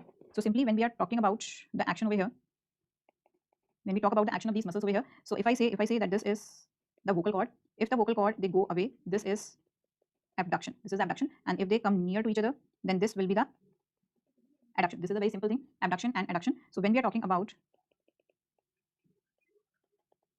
the abduction of vocal cord, which is the most important action over here, the abduction of the vocal cord, it is by posterior cricoarytenoid. Okay, this is a very important action of the vocal cord, which is by the posterior cricoarytenoid. And next, if I talk about adduction, now for the adduction, we are having a muscle which is lateral cricoarytenoid. It is the lateral cricoarytenoid, and as well as transverse arytenoid. Okay, so these are the actions which are produced by the muscles, the main actions, and it is a very important action is the abduction of the vocal cord. It is abduction of the vocal cord. Then apart from this, we say that there can be tension and relaxation of the vocal cord. So which muscle is tensor? Tensor means there is elongation of vocal cord. Now the muscle which is responsible for this is cricothyroid. So elongation, it means like if I see a rubber band, just think about a rubber band when you stretch it. Okay, when you stretch a rubber band, we say there is elongation of the rubber band, and that is the rubber band is in tension. So similarly, when the vocal cords are elongated, it means that it becomes tense. And when you leave it loose, so that will be the relaxation of the vocal cords, and in that case, there will be shortening of the vocal cord. So when we are talking about the relaxer, over here we say shortening of vocal cord, then in that case, the muscles which are helping is vocalis and thyroarytenoid. These are the muscles which are helping in that case. So these are the main actions which are produced by these muscles. These are the actions which are produced by these muscles. In this, the most important is the abduction of the vocal cord. Now over here regarding its applied aspect, in the applied aspect, if I say that there is any injury to any of the nerves over here, so if there is injury to internal laryngeal nerve, if there is injury to the internal laryngeal nerve, so what happens? The internal laryngeal nerve is basically, if you remember, it is giving supply to the sensory supply to the mucosa of the larynx. So due to that, there will be anesthesia of the larynx. Okay, it leads to anesthesia of the larynx means that there will be a sensory loss. Okay, there will be a sensory loss. Secondly, if there is injury to external laryngeal nerve, now in this case, what will happen? In this case, what will happen? There will be weakness of phonation. Okay, the weakness of phonation is there. You can say the weakness of the phonation is there. The weakness of the phonation is there because the external laryngeal nerve is supplying the cricothyroid, and the cricothyroid is paralyzed, so the phonation is simply affected. So that is why there is slight weakness in phonation. Now the main effect will happen if recurrent laryngeal nerve is injured. If there is injury to recurrent laryngeal nerve, it can be only of one side, or it can be the injury of both sides. If the injury is of one side, so if the injury is on the one side, all the muscles are paralyzed, but the muscles of the other side, they will try to compensate the various movements. So therefore, we can say that whatever phonation is there, that is affected, and it leads to hoarseness. It leads to hoarseness of voice. It leads to hoarseness of voice, but in this case, because the other side is still normal, so the respiration is not affected. Okay, Okay, so respiration is not affected, only the problem in the voice will be there, the hoarseness of voice is there. But when we talk about the bilateral side, so what happens now, the other side is not there to compensate, both the sides are paralyzed, so it will be, there will be, the person will be having difficulty in the phonation, in speaking, as well as the difficulty in respiration will also be there. So if the effect is bilateral, so we say it leads to loss of phonation, and as well as there will be difficulty in respiration. So these are the applied aspects which are associated with the larynx. Now after the larynx, we will be coming to next portion, which is ear. Okay, and in the ear we know that very well, we can divide the ear into external ear, this is a very basic thing, middle ear and inner ear. Okay, over here in the ear the basic things are very important, you should be knowing these basic structures. When we talk about the middle ear, what are the contents? What are the contents of middle ear? In this we very well know the three ear ossicles are there. What are the three ear ossicles? Malleus, incus, stapes. Okay, these three ear ossicles are present inside it, and as well as the muscles which is stapedius, tensor, tympani, and a very important structure which is facial nerve, and its branches will be present over here. So these are the important structures which are present in the middle ear. And then if I talk about another component over here, which is tympanic membrane. When we talk about the tympanic membrane, we very well know that it is between the external ear and the middle ear. And for the tympanic membrane, we say the tympanic membrane is actually having two parts. If this is the tympanic membrane, to the tympanic membrane, which ear ossicle is attached? The handle of the malleus. Okay, this is the handle of the malleus which is attached to it. This is the handle of the malleus which is attached to it. And then from here we say the tympanic membrane is basically having two parts. One part is present over here towards the upper side, and another part is below. Okay, now the part which is present above, just give me a second over here. There's just a second. If this is the handle of malleus, then we say this upper part is present over here, and this is the lower part. This is the handle of malleus. So the handle of malleus is attached to the tympanic membrane, and we say that in the upper part you are having a component which is given the term as pars flaccida, and towards the lower part this is pars tensa. And regarding the tympanic membrane, we have already mentioned that for the tympanic membrane, this is formed by three germ layers. This we have mentioned in the biology portion. Okay. Now an important component over here is middle ear. And when we are talking about the middle ear, it is a cube-like structure having the different walls. It is having a roof, it is having a floor, and four walls. So you should be knowing that which structure is forming which wall. So for that, let us come over here. Okay, now if you see this image over here, we can very well tell that this is the external ear till this canal. Then over here you are having the tympanic membrane. Then within inside you are having over here, this is the middle ear, in which you are having these ear ossicles along with the muscles and the facial nerve. Then this component over here is the inner ear. This is the inner ear. Now for this tympanic membrane, we have just mentioned that this was the handle of malleus. Above portion is pars flaccida, which is a loose portion, and then the rest of the portion is pars tensa. Now when we are talking about this ear over here, coming to middle ear. Coming to the middle ear, in the middle ear we say it is a cube-like structure. It is a cube-like structure which is having the various walls. Now, so as to visualize what is what are the components forming this wall, we see the schematic image in which one wall is open. So if you see the schematic image over here, in this one wall is open, so as to show the other walls. Now this wall which is open is the lateral wall. Now let us see what are the structures which are contributing into it. First is towards the upper side you are having the roof. The roof is basically formed by tegment tympani. This roof over here, this is the roof. The roof is present over here. The roof is present towards the upper side, which is formed by a bony component, a thin bony plate, which is given the term as tegment tympani. And just above it, you are having the cerebrum. You are having the cerebrum, in which we say the temporal lobe of the cerebral hemisphere is present. So basically, the roof is formed by this tegment tympani. It is formed by this tegment tympani, right? Now let us go to the inferior part. Let us go towards the inferior part. This is the floor. This is the floor, and towards the floor, you are having a component which is vein, internal jugular vein. Then at this point only, you are having a small foramen which is tympanic canaliculus, giving passage to tympanic branch of glossopharyngeal nerve. So these two structures they are related to the floor. So we have seen over here the roof, and then we have seen the floor. Okay, we have seen the roof and the floor. Now, if I talk about the anterior wall, let us see this anterior wall over here. This is the anterior wall. Towards this side, this is the anterior wall, and towards here, it will be the posterior wall. So in the anterior wall, what structures are present? If you see this artery is there, internal carotid artery. Above it, you are having the tubal opening, which is opening of auditory tube, and more above it, there is a tube which is, we can say, opening or the canal for the tensor tympani. So these three structures they are present on the anterior side. Now, if I come towards the posterior side, let me see over here towards the posterior side. Now, in the posterior side, what we see is first of all this small opening is there, which is the adductus for mastoid antrum. Okay, from here the opening is the middle ear cavity is communicating with the mastoid antrum. Then another structure is over here. This is pyramid. This is the pyramid. Then we are having this bony canal which is present over here. It is, we say, the vertical part of the facial canal. It is the vertical part of the facial canal in which the facial nerve is run. So this is the anterior wall and the posterior wall. Now coming to this lateral wall over here, in the lateral wall, if you see, you can very well see this tympanic membrane is present over here, right? Then at the tympanic membrane, the handle of malleus is attached, and the incus is also in its relation. So you are having incus and the malleus in this lateral wall. Then apart from this, you can see this nerve which is going like this. Now what is this nerve? The nerve over here is chorda tympani nerve. This is the chorda tympani nerve. So these are in the relation of the lateral wall. These are in the relation of the lateral wall. Now coming to this medial wall over here, this one is the medial wall over here. Now when you see the medial wall, what you see, first of all, there is a oval window. Okay, this is the oval window, and there is a round window. So oval window is the point where the footplate of the stapes is placed. Then another just below is the round window. Then apart from this, you are having this structure which is given the term as promontory. This is the promontory where the tympanic plexus is formed, and it is basically an elevation which is produced by the basal turn of the cochlea. Then apart from this, you can see this part of the facial canal which is present over here. Then this is, we say, the oblique part of the facial canal is present over here. So these are the main structures. These are the main structures which are forming the different components or in the various walls of the middle ear. Now coming to this middle ear, when we are talking about the middle ear, what are the structures forming its walls? what are the structures which are forming its wall? So first of all, the roof. If I say the roof, it is formed by tegmen tympani. Then for the floor, we have said it is formed by internal jugular vein, and apart from this, you are having tympanic canaliculus, through which is passing tympanic branch of glossopharyngeal nerve. Okay, so this is for the floor, roof, and the floor. Then coming to anterior wall. Coming to anterior wall, which is now important over here. For the anterior wall, we say that it is related to internal carotid artery. Then we are having the opening of auditory tube. We are having the opening of auditory tube, and as well as there is canal for tensor tympani.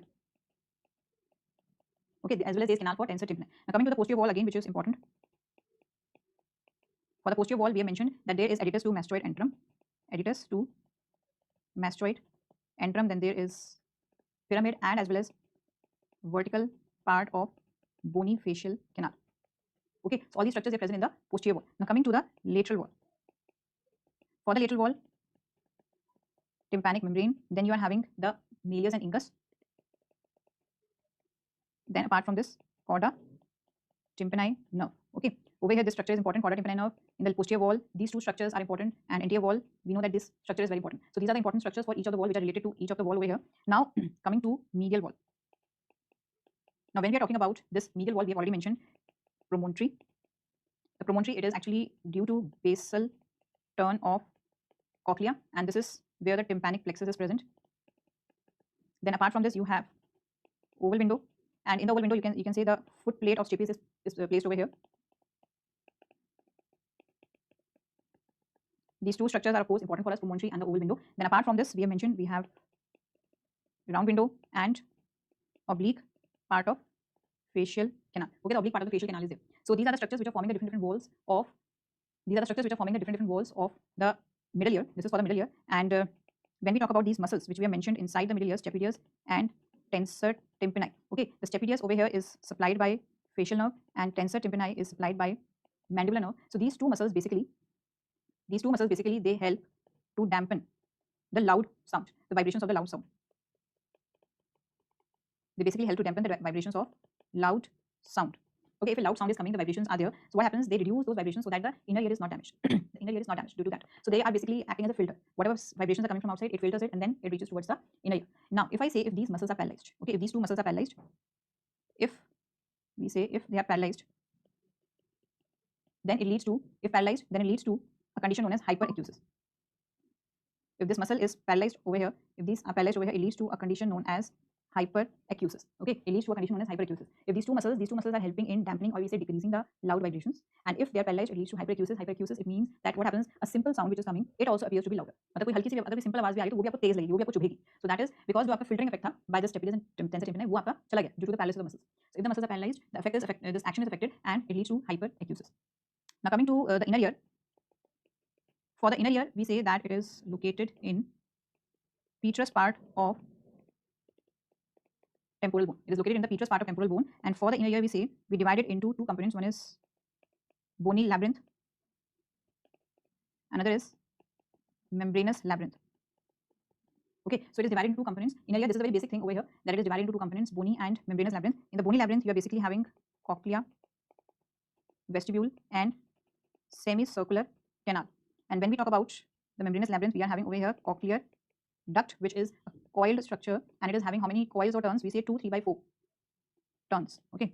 Then in the vestibule, and then the other component is the utricle and saccule and semicircular duct. Semicircular duct. So basically, we say within the cochlea you're having cochlear duct, within the vestibule you're having this utricle and saccule, and within the semicircular canal you're having this semicircular duct. So bony labyrinth is basically the outer protective covering, and inside you're having the main membranous structures, which are these three structures over here. So if you see this picture, let us see this inner ear.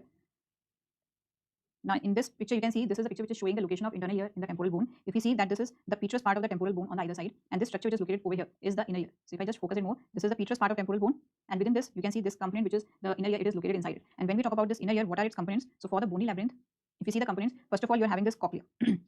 Okay, and inside the cochlea you are having, you can see a duct which is cochlear duct. Then over here this is the vestibule. And inside the vestibule you are having this saccule and utricle. This is the saccule and utricle. Then you are having the semicircular canals over here. These are the three semicircular canals, and within the three semicircular canals, you're having the semicircular ducts. So this is a bony protective covering, and inside it, you can see over here, these are the membranous structures. These are the membranous structures over here. Now, when we are talking about these membranous structures, the cochlear duct is the one which is for hearing, okay, which is for hearing, and the utricle saccule and the semicircular duct, this is for equilibrium. This is for the equilibrium. So when we are talking about this cochlear duct, we say it is for hearing. It is for hearing. And now, what is the receptor over here for hearing? The receptor is organ of corti.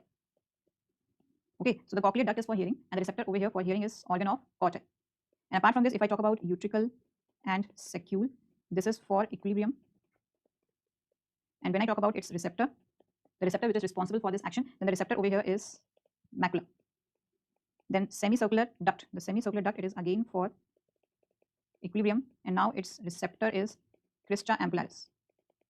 Okay, its receptor is the crista ampullaris. So this is the mean that the cochlear duct is for hearing and the organ of corti is its receptor. Now when we see the cochlear duct, if you see this cochlear duct over here, so now this complete cochlear duct is coil structure. What you do is you take a section over here so as to see the inner aspect of the cochlear duct. And now how does it appear? It appears like this. It appears like this. So if this is the whole cochlea, if this is the whole cochlea over here, then this triangular section is of the cochlear duct. This is the cochlear duct. Now there is a portion which is above it, there is a portion which is above it, and this portion is given the term as scala vestibuli. There is a portion which is below this duct. This portion is given the term as scala tympani. Okay, scala vestibuli above, scala tympani below, and in the middle over here, whatever area it is left over here, it is now given the term as scala media. So scala media is a portion which is inside the cochlear duct. Now in this cochlear duct, we are having different components. Like towards the lower side, you are having, this is the basilar membrane on which the organ of corti is resting. This is the organ of corti present over here, the receptor, right? And this is the basilar membrane. To the opposite side over here, we are having the resinous membrane. Then towards this side, you are having stria vascularis. You are having this stria vascularis. Fine. Now when we see this organ of corti, in the organ of corti, you can see a lot of cells over here. These are the lot of cells which are present. We are having this outer and the inner hair cells which are present over here. And above over here, you are having a component which is tectorial membrane. Okay, the tectorial membrane is present over here. The membrana tectoria, or you say tectorial membrane, this is present over here, which is actually over here the hair cells of, you can say hair cells, or you can say cilia of these outer and the inner hair cells. They are going towards this tectorial membrane. So this is the component over here. This is the component over here for the cochlear duct. So if I take a section, if I take a section of the cochlea, it appears like this.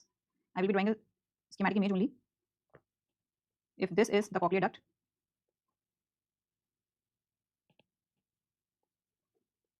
okay, if this is the cochlear duct over here,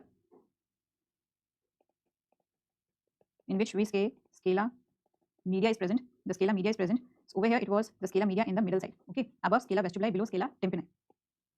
So scala vestibuli over here, scala tympani.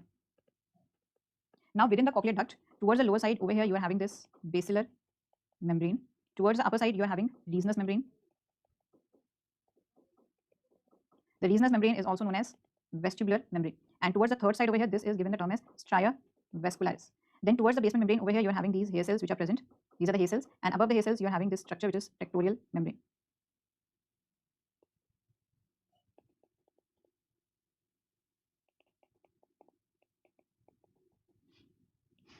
Okay, so these are the basic structures which are present over here, and this tectorial membrane and the hair cells over here, this component we include over here as organ of corti. So this I've just mentioned you. This is the organ of corti which is actually present over here. The hair cells, these are the components of the organ of corti. So the organ of corti, it is resting on the basilar membrane. You can write over here, when we were talking about the organ of corti, you can just mention over here, it is resting on basilar membrane. Okay, it is resting on basilar membrane. The organ of corti, it is resting on the basilar membrane. So this is the complete structure for the cochlear duct and the organ of corti over here.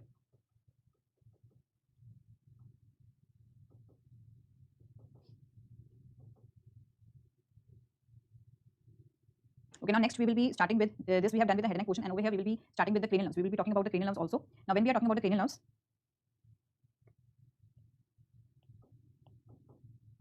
okay, when we are talking about the cranial nerves, we already know the various cranial nerves. So we will be talking about the components which are related to cranial nerves. And now regarding the cranial nerves, we have mentioned a lot about the cranial nerves. Like we have discussed a lot about the trigeminal and its divisions, oculomotor, its palsy, trochlear nerve palsy, abducens nerve palsy. Then we have discussed all that applied aspect which is related to these cranial nerves, and whatever was important regarding those cranial nerves we have discussed in the head and neck portion along with that.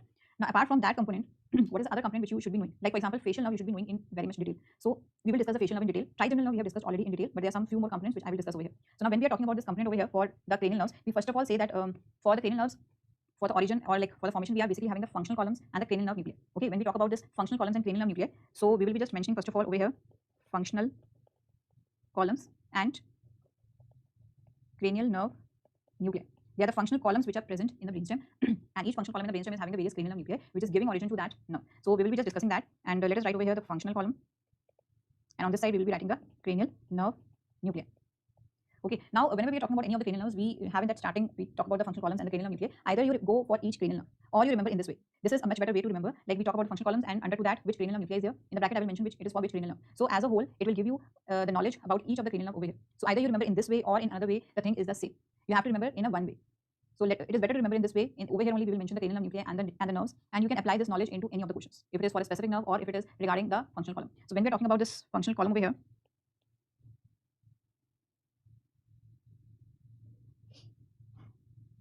okay, let us first of all see this image. Now this is the image of the brainstem, and in this image of the brainstem we can see a lot of nuclei which are present. These are given the term as cranial nerve nuclei. Okay, these are given the term as cranial nerve nuclei. Now the cranial nerves, when we are talking about the cranial nerves, they take origin in a very simple way. If I say this is the brainstem, midbrain, pons and medulla, then midbrain gives origin to 3 and 4, pons to 5, 6, 7, 8, and the medulla to the rest of the 4, 10, 11, 9, 10, 11, 12. So by this thing you can come to know that the nucleus for these cranial nerves will be present in that specific area. Okay, so mostly you will find the nucleus of these cranial nerves in that area, in the midbrain, pons, or medulla. Only some nucleus are the ones which are like extending to the other areas also. So now talking about these nuclei, the cranial nerve nuclei. Now if I see this area over here towards the upper area, what you can see in the upper area, you can see these nucleus, Edinger-Westphal, oculomotor, trochlear nucleus. The Edinger-Westphal and oculomotor is for the third cranial nerve. So these nuclei, they are present over here at the location of the midbrain. As we come lower down over here, you are having this nucleus, trigeminal nucleus, the trigeminal motor nucleus, abducent, facial, for the other components also, superior salivatory and the inferior salivatory. These are the nucleus which are present almost in this pons region over here. Then apart from this, you can see this big nucleus which is present over here. This is actually the trigeminal sensory nucleus, which is, we say, having components. 3 components are there. What are the 3 components? Towards the upper side, this component is mesencephalic nucleus. Towards this central side, you are having chief nucleus, the chief sensory nucleus, and towards the lower side over here, this is the spinal nucleus. These are the 3 parts of the trigeminal sensory nucleus. So you can see the trigeminal nerve, it is having both motor and the sensory nucleus. The motor nucleus over here and the sensory nucleus over here. The sensory nucleus is divided into these 3 parts. And when we see at the sensory nucleus, you can see in the brackets it is written the sensation which is it carries. The trigeminal mesencephalic carries proprioception from the face. Chief sensory carries touch from the face. Spinal nucleus carries pain and temperature from the face. So these are the different sensations which are carried by the different 3 parts of the trigeminal nucleus. Then let us see other nucleus over here. One of the nucleus over here is, this is vestibular and the cochlear nucleus. As we come below, we can see all these nucleus which are present over here towards the lower side. This is nucleus ambiguous, dorsal motor nucleus of the vagus, hypoglossal nucleus, nucleus tractus solitarius. So all these are the cranial nerve nuclei which are present in the brainstem. They are present in the brainstem. Okay, so these are present in the brainstem. Now when we are talking about the functional columns, in the functional columns we say that we divide the functional columns into afferent and efferent functional columns. One is the efferent, another is the afferent functional columns. Okay, now when we are talking about the efferent functional columns, we basically are having these 3, which is somatic efferent, special visceral efferent, and general visceral efferent. These are the efferent columns. And when we are talking about the afferent columns, you are having general visceral afferent, special visceral afferent, general somatic afferent, and special somatic afferent. So these are the afferent functional columns, and over here these are the efferent functional columns. Now if I talk about each of the functional columns, now this is the most easiest picture, which I find that is easy to understand and easy to remember. Okay, now over here, this is over here all functional columns. These are the efferent functional columns, and these are the sensory functional columns. And below they show you the nucleus, the cranial nerve nuclei which come under it. Okay, the cranial nerve nuclei which come under it. And apart from this, this table it shows you the location of these nucleus also. That what is the location of this nucleus. Now let us first of all see somatic efferent. Now when we talk about the somatic efferent, it is basically the efferent. The word efferent is there, so the motor fibers is there. It will be supplying the structures. And somatic efferent means that it is mainly supplying to the muscles, extraocular muscles, and the tongue muscles. So in this we include 3rd cranial nerve, 4th, 6th, and 12th. And these 4 cranial nerves, they come under it, so their nucleus are coming under this. The nucleus over here is oculomotor nucleus, trochlear nucleus, abducent nucleus, and this one is hypoglossal nucleus. So these are the cranial nerve nuclei for these corresponding cranial nerves which come under this somatic efferent. Then coming to the special visceral efferent. Now when we are talking about the special visceral efferent, these include the cranial nerve nuclei of those nerves which are in regard to the pharyngeal pouches. If you remember the pharyngeal pouches, the 1st, 2nd, 3rd, 4th, 6th, the nerves which are supplying them. So they are like specialized structures, and those nerves, their cranial nerve nuclei will be included over here. So if you remember, it was 5, 7, 9, 10, and apart from this, the 11th is also included in this. So in the special visceral efferent, we include the cranial nerves 5, 7, 9, 10, 11, and the cranial nerve nuclei will be for the 5 over here. We have motor nucleus of trigeminal. 7th is motor nucleus of facial nerve, and this 9th and 11th together they are having one nucleus, which is nucleus ambiguous. It is a nucleus ambiguous. So these are the nuclei under this. Now general visceral efferent, it includes those cranial nerve nuclei whose nerves will be supplying or will be going towards the parasympathetic ganglia. Okay, so for that, if you remember, we had this 3, then 7, 9, 10. Okay, 3, 7, 9, 10, these were the main nuclei which were present over here. These were the main nerves over here. So it is 3. For this, the nucleus is Edinger-Westphal nucleus. Then the 7th cranial nerve, we are having this salivatory nucleus, the superior salivatory nucleus. Then we are also having the inferior salivatory, which is for the 9th cranial nerve. The inferior salivatory is for the 9th cranial nerve. Then for 10th cranial nerve over here, we are having this dorsal nucleus of vagus. Okay, this dorsal nucleus of vagus. So simply, like when you are remembering, you can just use this keyword. Somatic efferent is for muscles of extraocular muscles, tongue muscles. Just remember this. Then some SVE, special visceral efferent, is mainly it is for pharyngeal, the nerves for the pharyngeal pouches. So by this you can remember 5, 7, 9, 10, and plus you also include 11 over here. Then general visceral efferent over here include the nerves for the parasympathetic ganglia. So you are having this 3, 7, 9, 10, and the nuclei which are related to it. Now coming to the afferent. Now when we talk about this afferent, the general visceral or the special visceral afferent, in this we basically include the sensations which are carried over here by coming from the tongue, and we include over here this taste sensations also from the tongue and as well as other sensations around the face over here. So basically we include over here the three nucleus, that is 7, 8, 9, and they're having a common cranial nerve nuclei, which is nucleus tractus solitarius. The nucleus tractus solitarius. For the general somatic efferent, this is general somatic, so it is bringing the sensation from the generalized portion of the face, that is from the skin of the face, and this is basically the trigeminal nerve, and it is having this whole nucleus, which we have already discussed, the three components, mesencephalic, chief sensory, and the spinal nucleus. Then special somatic afferent, it includes the sensations for hearing and equilibrium. So we include it in the 8th cranial nerve, which has vestibular nucleus and the cochlear nucleus. Okay, so these are the various cranial nerve nuclei for each of the functional columns as well as their cranial nerves.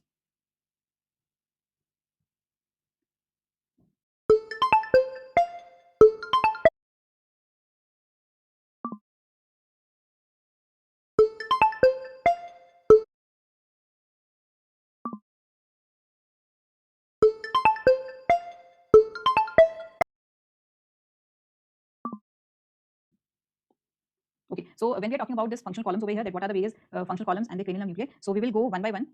First is the somatic efferent. First is the somatic efferent, and now what is coming under somatic efferent? It comes oculomotor nucleus, which is for cranial nerve 3. Sorry. Then you are having trochlear nucleus, cranial nerve 4, abducens nucleus,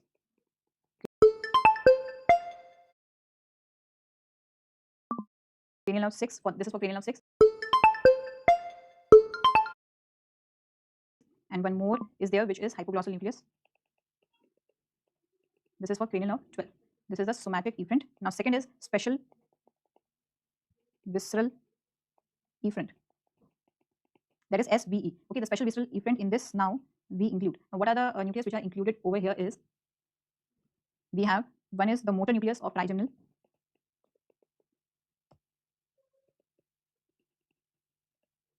It is a motor nucleus of trigeminal nerve, which is for cranial nerve 5. It is for cranial nerve 5. Then you are having the facial nucleus,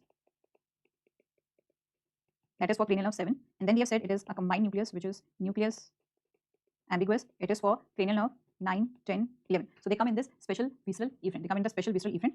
Then you are having general visceral efferent. Okay, now comes the general visceral efferent. Now what are the nuclei which are coming under this? In this we have this Eniger-Westphal nucleus. One is this. The Eniger-Westphal nucleus is for cranial nerve 3. Then we are having the superior salivatory nucleus. This is for cranial nerve 7. Then again we are having one more nucleus, which is lacrymatory nucleus. This is also for cranial nerve 7. Then we are having inferior salivatory nucleus.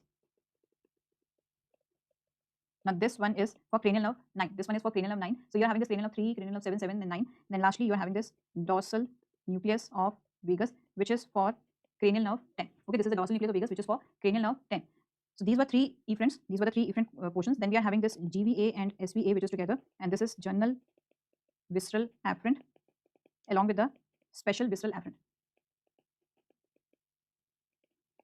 Okay, GVA and SVA together, and over here we say it includes a nucleus, which is nucleus tractus solitarius.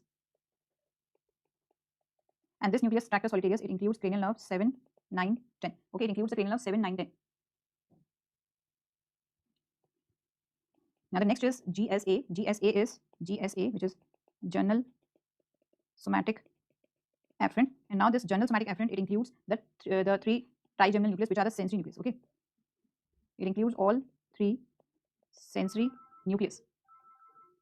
It includes all three sensory nucleus of trigeminal nerve. It includes all three sensory nucleus of the trigeminal nerve. I will just mention those sensory nucleus. And lastly you are having SS.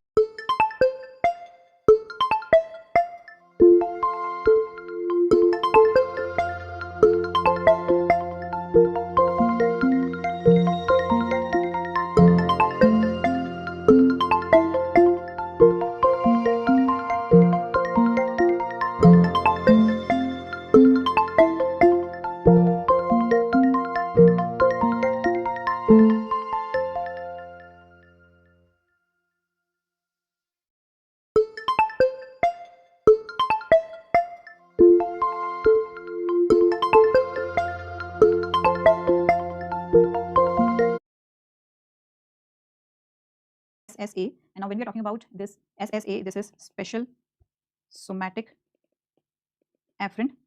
And for the special somatic afferent, you are having this cranial nerve 8. For that, you are having vestibular nucleus and as well as the cochlear nucleus. So this is specifically for cranial nerve 8. This is for the cranial nerve 8.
So these are the important functional columns and the cranial nerve nuclei along with this nerve. Over here, trigeminal, we already know that this is the cranial nerve 5. This is for the cranial nerve 5.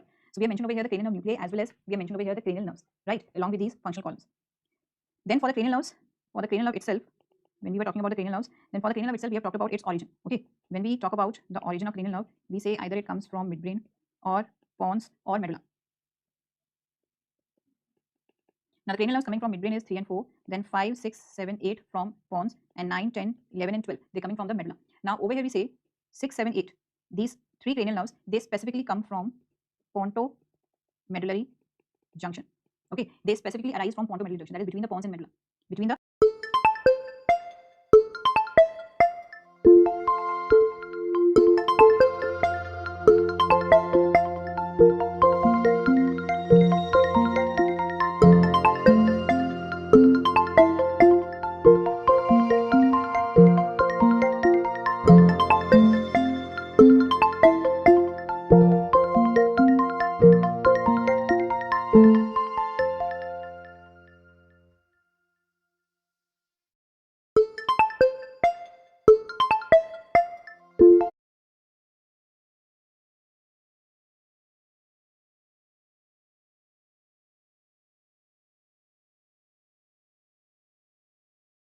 pons and medulla. Then apart from this, apart from the origin, we say few cranial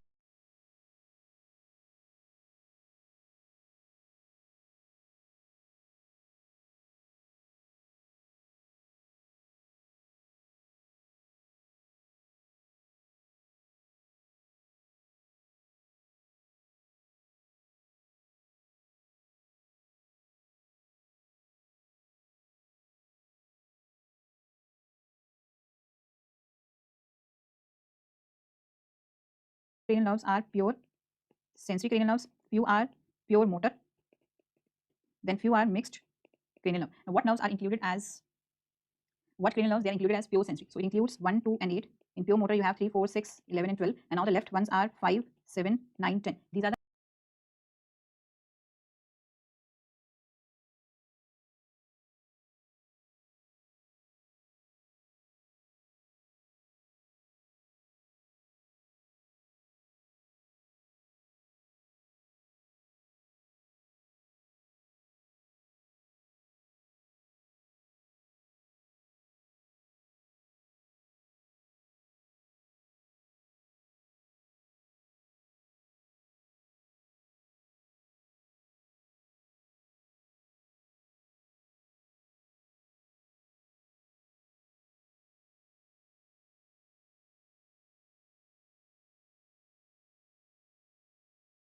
mixed cranial nerves.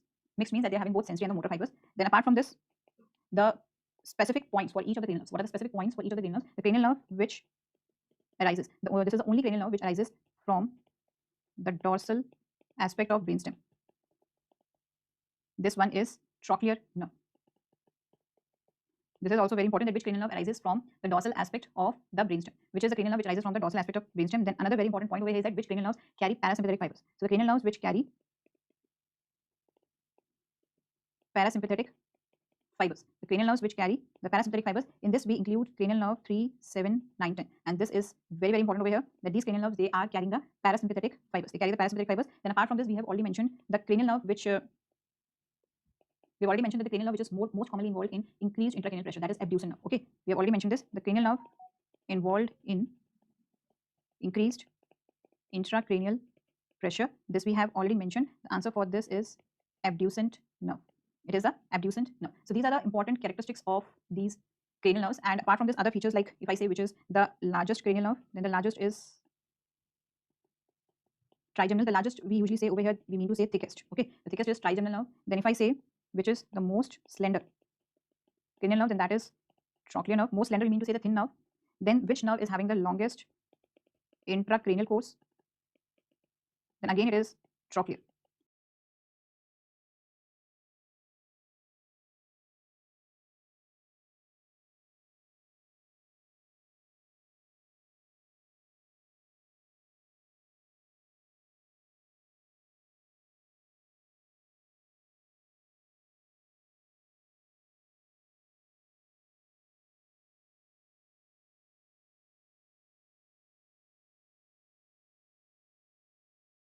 Again it is the trochlear nerve. Now the nerve which is having longest extracranial course, then that is the vagus nerve. That is the vagus nerve. And the nerve with the longest intraosseous course, then that will be the facial nerve.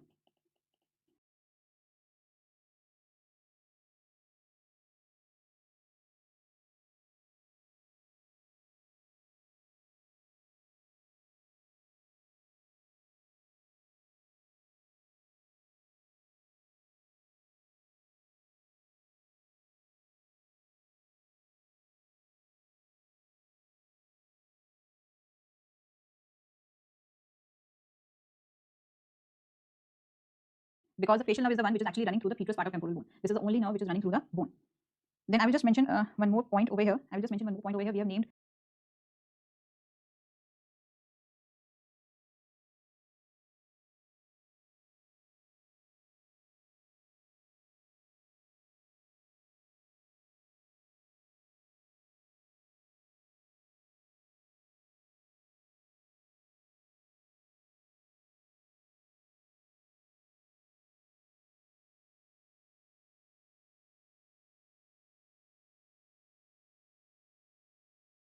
a few nerves like Jacobson nerve I've written, tympanic branch of glossopharyngeal nerve, median nerve I've already mentioned, the nerve to pterygoid canal. I will mention one more nerve over here which is Arnold nerve, also termed as Elderman nerve. This is actually the auricular branch of vagus nerve. This is actually the auricular branch of vagus nerve. Then there is the Risberg nerve, the nerve to Risberg, or the Risberg nerve. Now this is actually the sensory part or the sensory root of facial nerve. So these are the different nerves which are being given the specific terms: Arnold nerve, Risberg nerve. Now next I will be just mentioning over here regarding this trigeminal nucleus which I have just mentioned earlier. The trigeminal nucleus, we say that it is 4 in number. Okay, it is 4 in number. How come it is 4 in number? How come it is 4 in number? In this, we say that it is having 1 motor nucleus and 3 sensory nucleus. Okay, we mentioned this point that it is having 1 motor and 3 sensory nucleus. When we are talking about the sensory nucleus, in this we say that it is having these components. One is the upper component, middle component, and a lower component. Okay, these are the 3 components over here, and we say that these components are, this one is mesencephalic. This is the mesencephalic component or nucleus which is for proprioception. It is for proprioception. Then we say this is chief sensory. This is for touch, and this one is spinal nucleus which is basically for pain and temperature. This is for pain and temperature.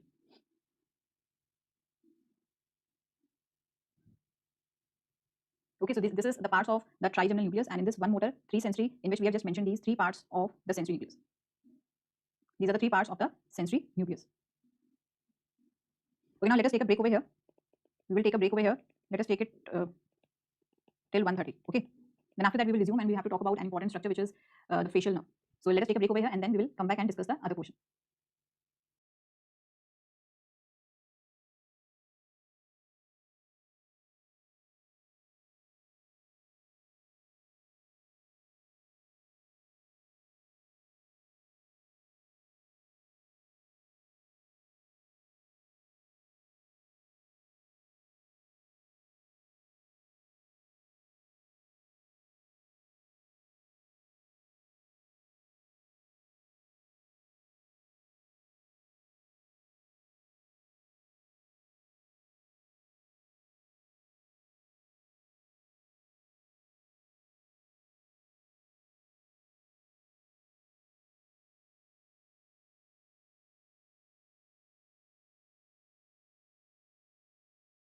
nerve over here, trigeminal, and this small space is given the term as a trigeminal cave or the Meckel's cave. This is the dura mater fold for this trigeminal ganglia. Apex is present over here. This is its apex. We can see this is carrying both sensory.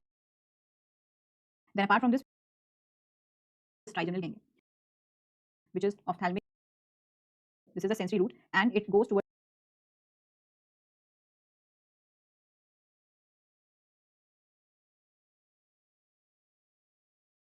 Okay, so we are back from the break.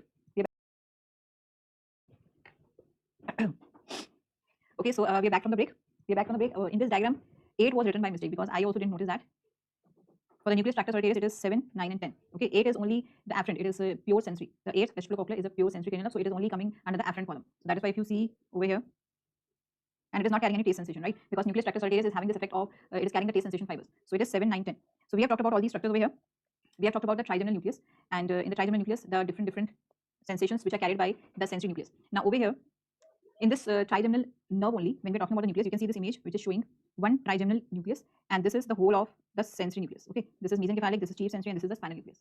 Now when we are talking about this nerves which are like fibers which are emerging from these nucleus, we say when the fibers are emerging, they pass through a ganglia, the trigeminal ganglia, or it is also termed as a Gasserian ganglia. Now when we talk about this ganglia, a specific feature is there. If you see this image over here, we can see this is the sensory root which is coming. This is the sensory root, and it goes towards this trigeminal ganglia, right? And from the trigeminal ganglia, now the 3 divisions will come, which is ophthalmic, maxillary, and mandibular. Which is ophthalmic, maxillary, and mandibular. So the 3 divisions are coming from this trigeminal ganglia. Now what is the location of this trigeminal ganglia? This is located at the apex of the petrous part of temporal bone. Then apart from this, we are having this motor fibers. The motor fibers, where do they go? They go towards the mandibular nerve. So it is the mandibular nerve which is carrying both sensory and the motor fibers. Now regarding this ganglia over here, this is the trigeminal ganglia, and over here we can see this is the temporal bone. This is the temporal bone, the petrous part of the temporal bone, and its apex is present over here. This is its apex. Now near this apex, you can see this ganglia is present, which is trigeminal ganglia. Now when we talk about this trigeminal ganglia, we say that it is present in a small area which is formed by dura mater fold. This is the dura mater fold which creates a small space over here, and this small space is given the term as a trigeminal cave or the Meckel's cave. Okay, so trigeminal ganglia is present within the trigeminal cave.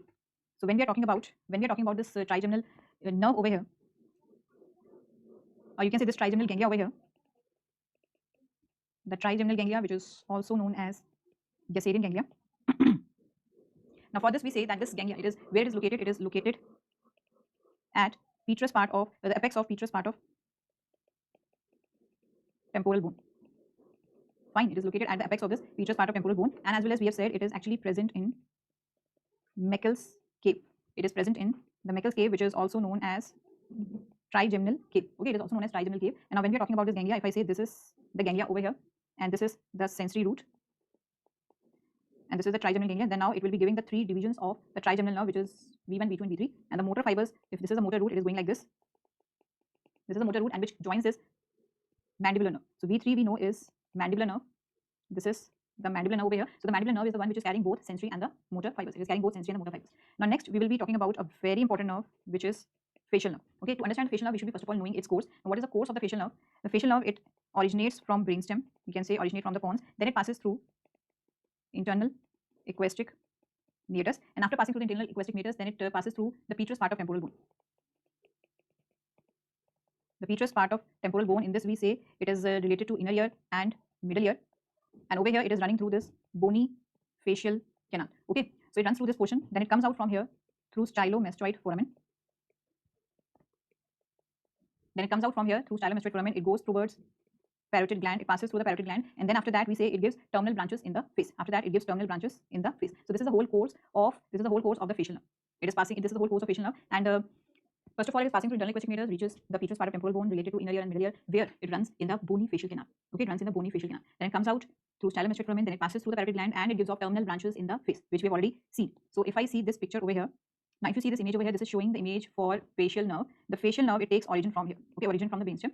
Then it passes through the internal equistic meatus. Now it enters this petrous part of temporal bone. You can see this whole is the petrous part of the temporal bone, in which the inner ear and the middle ear is present. It is having this oblique part of the facial canal, and then this vertical part of the facial canal, in which the nerve is running. Then it comes out finally by stylomastoid foramen. Okay, the nerve, it comes out from stylomastoid foramen. Now when it comes out, then it is passing through the parotid gland, and we've already seen that it divides into the terminal branches. Okay, divides into the terminal branches. Now over here, very important is what are its branches? What are its branches? And in that too, the branches given in the middle ear. Now there are branches which are given in the middle ear. In the middle ear itself, it gives 3 branches, which are very important. One is greater petrosal nerve, nerve to stapedius, chorda tympani nerve. These 3 branches are very important, in which the first branch is greater petrosal nerve, and in this way of the facial nerve only, we are at one point we are having a ganglia which is given the term as geniculate ganglia, and this greater petrosal nerve, it arises from geniculate ganglia. So when we are talking about the branches of the facial nerve, this was a course of the facial nerve which we have mentioned. Then if I talk about branches, okay, if I talk about the branches, so the first three important branches are greater petrosal nerve, a very important branch, the greater petrosal nerve. Now when we talk about the greater petrosal nerve, it is the first branch. We say it arises from geniculate ganglia. Then we say it supplies lacrimal gland.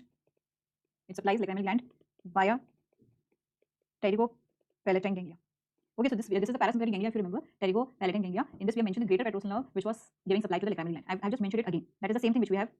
This is the same thing which we have discussed in the parasympathetic ganglia. So over here, this is the first branch. Then we say it is the first branch. It arises from the geniculate ganglia. Then the next branch is nerve to stapedius. It is nerve to stapedius, and as the term suggests, it supplies stapedius. As the term suggests, it supplies the stapedius. Then the third branch is chorda tympani. The third branch is chorda tympani. This is now again an important branch. And over here we say these three branches, they are in middle ear. These three branches are given off in the middle ear. So now for the chorda tympani nerve, if you remember where you have read chorda tympani nerve till now. The chorda tympani nerve tastes sensation from anterior two-third of tongue, and also it was a nerve in a ganglia, parasympathetic ganglia, submandibular ganglia. Yes, it was supplying the glands via this submandibular ganglia. So when we talk about the chorda tympani nerve, we say that it carries taste sensation. It carries taste sensation from anterior two-third of tongue. This we already know. Then apart from this, it carries taste sensation from anterior two-third of tongue.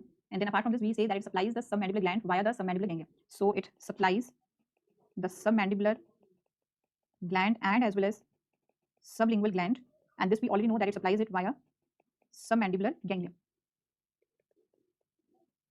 Okay, it supplies it via the submandibular ganglia. And then apart from this, we have already mentioned the parasympathetic pathway for the submandibular ganglia. Over there, if you remember, we have said the chorda tympani nerve, the fibers from there further goes to the lingual nerve. So we basically say that this chorda tympani, it joins the lingual nerve. Okay, it joins the lingual nerve in infratemporal fossa.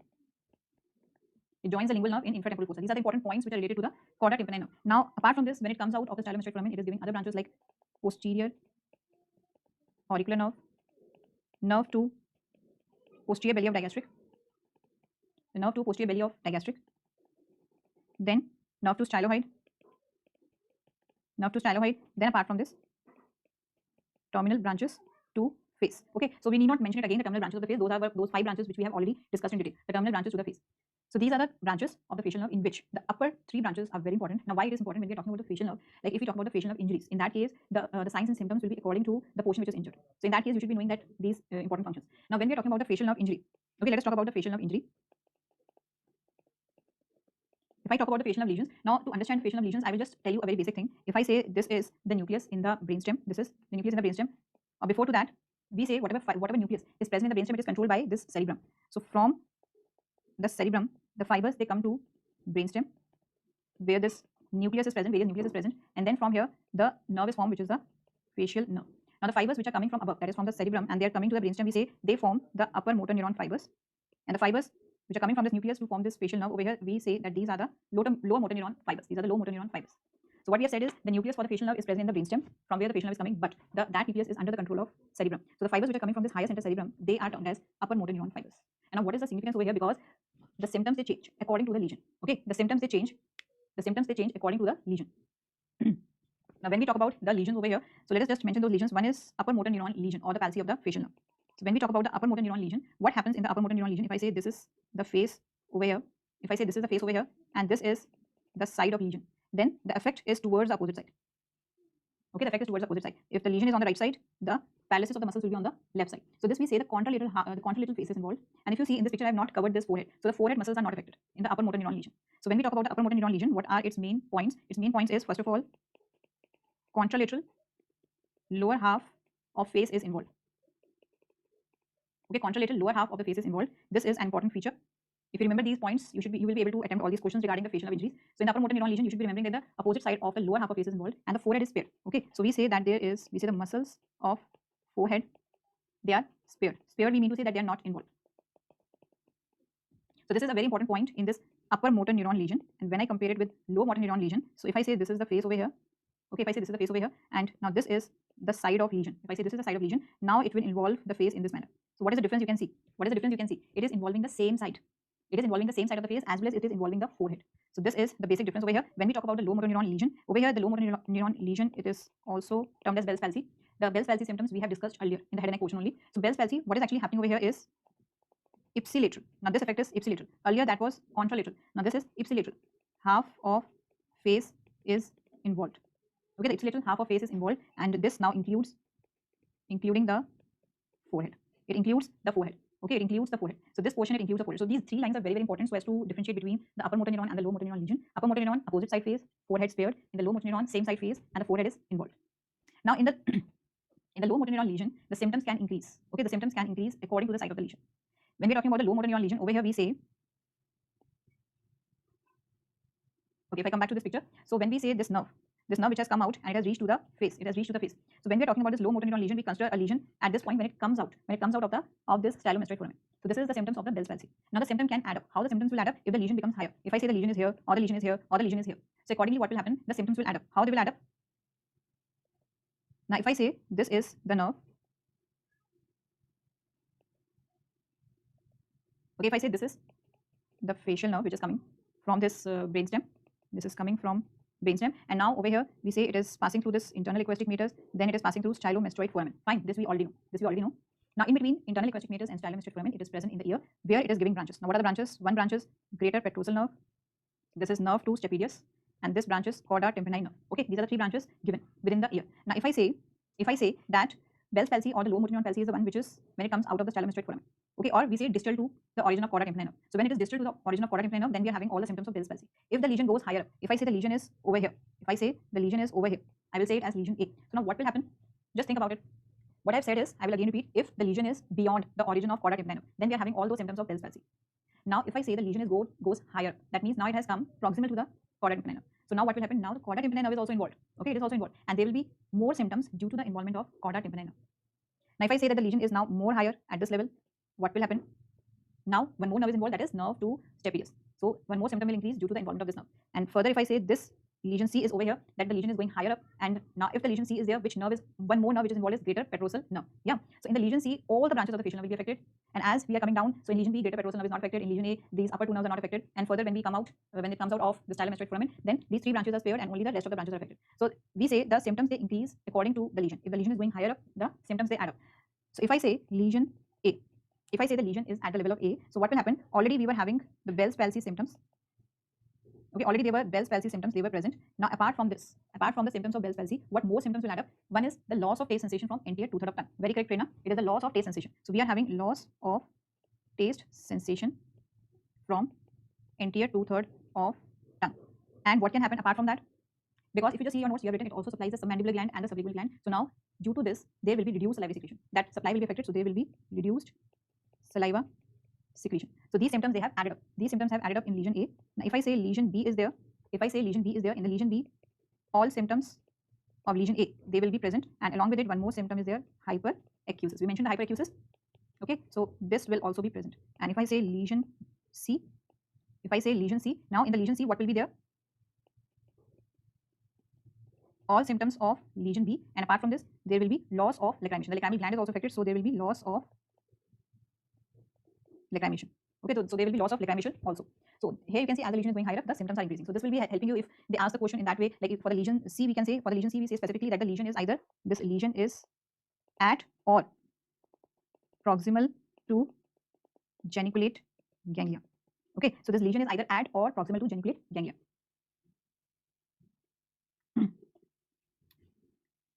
For the lesion A, if you see over here, Prerna, the stylomastoid foramen I have written over here. This is the stylomastoid foramen, and the lesion A I have written it is proximal to origin of cauda tympani nerve. If the lesion is at stylomastoid foramen, it will produce only the symptoms of Bell's palsy. Okay. Yes, if the lesion is at any of these levels, either A, B, C, or at the level of stylomastoid foramen, the orbicularis oculi will be affected because the terminal branches are given in the face. Okay, when the from the stylomastoid foramen, when the facial nerve comes out, it gives the posterior auricular nerve, nerve to styloid, nerve to posterior digastric, and then it enters the parotid gland, and over here it gives the terminal branches. And in this terminal branch, this upper two branches are the ones which are going and supplying the orbicularis oculi. So in any of these lesions, the orbicularis oculi, it will be paralyzed. Okay, now this was for the facial nerve, and it was very important aspect over here for the facial nerve over here. I will just add a note over here regarding the various reflexes which are related to the nerve, because they are usually asked in relation to these clinical questions related to facial nerve. We are having one reflex which is corneal reflex. Okay, we are having one reflex which is corneal reflex. Now when we are talking about the corneal reflex, what is the afferent and what is the efferent for this. Now, what is the corneal reflex? Simply it is like if you touch something, like if you take a cotton and try to touch your eye over here, the cornea portion over here. So what will be the reaction? You close your eyes. Okay, that is the reaction. So afferent, when you touch the cotton to the cornea, the sensations over here, they're carried from the cornea by trigeminal nerve, and this contraction, this closing of the eye, it occurs by orbicularis oculi, which is actually supplied by facial nerve. So when we are talking about the afferent is by trigeminal nerve, and the efferent over here is by facial nerve. So when you take this over here, cotton over here to the eye, the trigeminal nerve takes a sensation to the brain, and then efferent comes and it closes the eye with the help of facial nerve, that is by the action of the orbicularis oculi. Then apart from this, I will mention the other reflexes also over here when we are talking about light. When we are talking about the light reflex or the consensual reflex. Now for both of them, if I talk about afferent and efferent, okay, so the afferent over here is optic nerve, efferent is oculomotor nerve. Now what actually happens in the light reflex? Just throw light on your eyes. What will happen? Go to the mirror, you just try this, go to the mirror and throw light on your eyes. What will happen? The pupillate constricts. So when you throw the light on your eye, the vision is carried by the optic nerve, so afferent is optic nerve, and then the reaction is constriction of the pupil, and the constriction of the pupil is by sphincter pupillae, which is supplied by oculomotor nerve. Now one more reflex I will mention at this point only, which is gag reflex. Now when we are talking about the gag reflex, the afferent for this is glossopharyngeal nerve, and the efferent for this is vagus nerve. Okay. Now the gag reflex is something like everybody would have taken this corona test, right? Corona test तो सबने कराया होगा अभी तक, almost सभी ने कराया होगा. What happened in that? They used to take a throat swab. Okay, they put a object in the throat. So what was your reaction?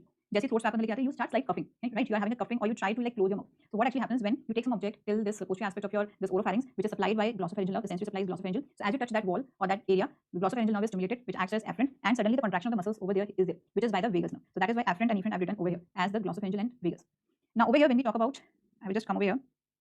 When we talk about the optic nerve, so in the optic nerve, you are having this visual pathway, and when you talk about the visual pathway of the optic nerve, now how it is there? First of all, we are having this optic nerve through which the fibers they pass through optic tract, and then they form, then the fibers, first of all, optic nerve, and then from the optic nerve, the fibers they cross, and they cross at the level of optic chiasma, then they form optic tract, and further they reach to a nucleus, which is lateral geniculate body, or you can say lateral geniculate nucleus, and then after that, the radiation fibers are there, which is optic radiation, and further the optic radiation fibers, this reaches to the visual area of cerebrum, okay, which we already know. This visual area or the visual cortex is in the occipital lobe of the cerebrum. So this is the whole pathway. This is the whole pathway for this visual pathway. I will just show you this image over here. When we're talking about this visual pathway, now this is the visual pathway, this is the eyeballs over here, this is the eyeballs over here, and now the fibers of the eyeballs, they run through this optic nerve. Okay, this is the optic nerve. So this one is the optic nerve. This is the optic nerve. Now in the fibers which are running in the optic nerve, they cross at the level of optic chiasma. Some fibers they run uncrossed. So now this area is given the term as optic chiasma. After that, this component which is present over here, this is given the term as optic tract. The fibers then they go to a nucleus, which is lateral geniculate body. This is the lateral geniculate body, and now the furthers they finally go like as if they are radiating. Okay, they look like as if they are radiating. So that is why it is given the term as optic radiation. This is the optic radiation, and finally they go to this visual area. This is the visual area or the visual cortex of the cerebrum, which we already know is in the occipital lobe. So this is the whole pathway over here. This is the whole visual pathway over here. And now an important aspect over here is if the lesion it occurs at this level, in which important is the optic chiasma. If the lesion it occurs at the optic chiasma, what will occur? If the lesion it occurs over here, it leads to bitemporal hemianopia. If the lesion it occurs over here, it leads to bitemporal hemianopia, which is also known as heteronymous hemianopia.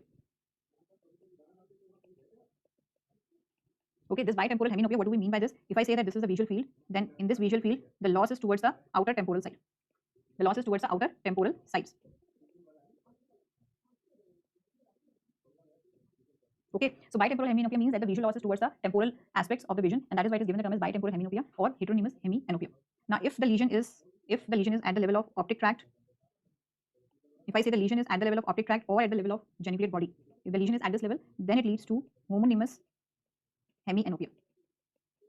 Okay, it leads to homonymous hemianopia. What happens in the homonymous hemianopia? If I say this is the vision over here, in the homonymous hemianopia, the visual loss is towards the same side. The visual loss is towards the same side. If you compare it with the upper one, it is on the outer sides, and if you see this homonymous hemianopia, the visual loss is on the same side. So this is for the visual pathway. Okay, this is for this visual pathway, and for this visual pathway, we have already mentioned that light reflex, that is the afferent is optic nerve and the efferent is the oculomotor nerve. We have already mentioned that clinical aspect over there, the reflex. Now this is the visual pathway, and this is the clinical aspect which is associated with the lesions of optic chiasma, optic tract, or the lateral geniculate body. In this, these three are the one which are important for us. The lesions are important. Now lastly, we will be over here talking about one more nerve. Okay, if I come to this picture over here, this is actually showing us the accessory nerve. Okay, this is the accessory nerve over here, and when we talk about the accessory nerve, we say that the accessory nerve is having this sensory root and the motor root. Sorry, the spinal root and the cranial root. The accessory nerve over here, it is having the cranial root as well as it is having the spinal root. Now, as the name suggests, the spinal root, the fibers, they will be coming from the spinal cord. They actually comes from the cervical part of spinal cord. So if you see over here, this is the section of the spinal cord, and the fibers, they are arising from here. These fibers, they are basically arising from the spinal nucleus of accessory nerve, which is present in the cervical part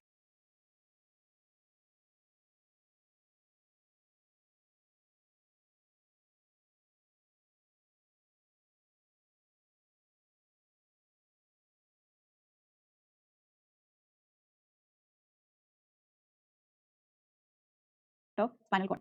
And then after that, these fibers, they are basically arising from the spinal nucleus of accessory nerve, which is present in the cervical part of spinal cord.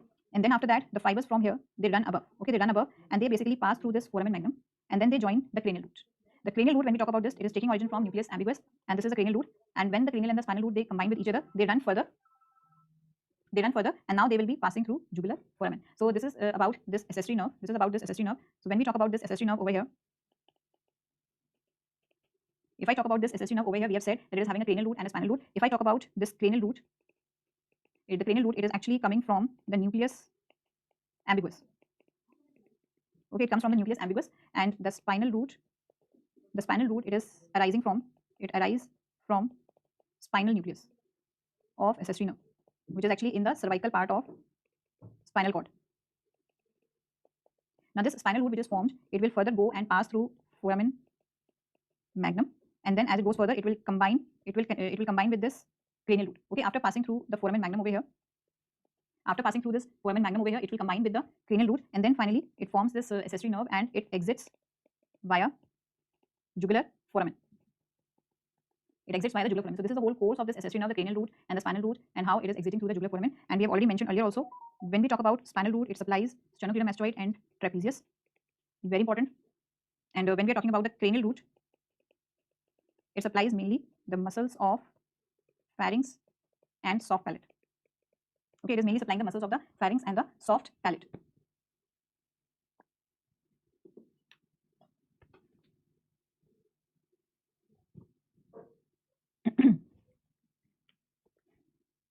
Okay, regarding your question over here, I will just tell you this question. Just a minute over here. Let me read it.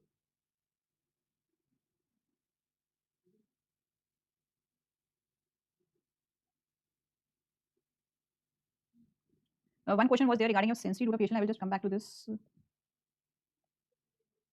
The sensory root of the facial nerve is actually given the term as the Lisburg nerve, or it is also termed as nerve to Lisburg. So that is the same thing.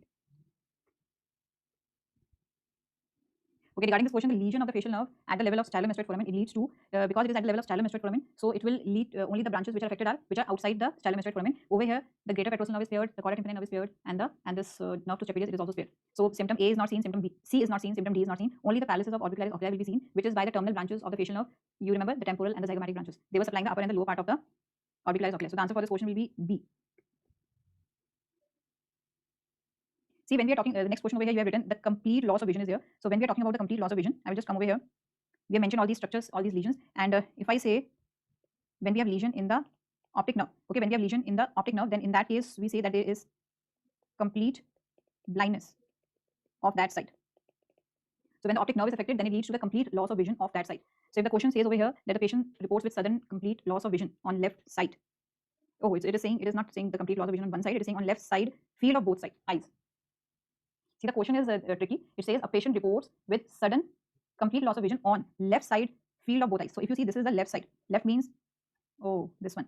So left side of both eyes. So if I say this is my left side, so left side of this side also, left side of this side also. So that means it is a homonymous hemianopia. And for the homonymous hemianopia, it will be the tract which will be involved. It should be the optic tract. Okay, so that is the answer. So this question, for this question, it should be the optic tract which is involved. Because if you say it is on the same side, left side of both eyes. So that is homonymous hemianopia.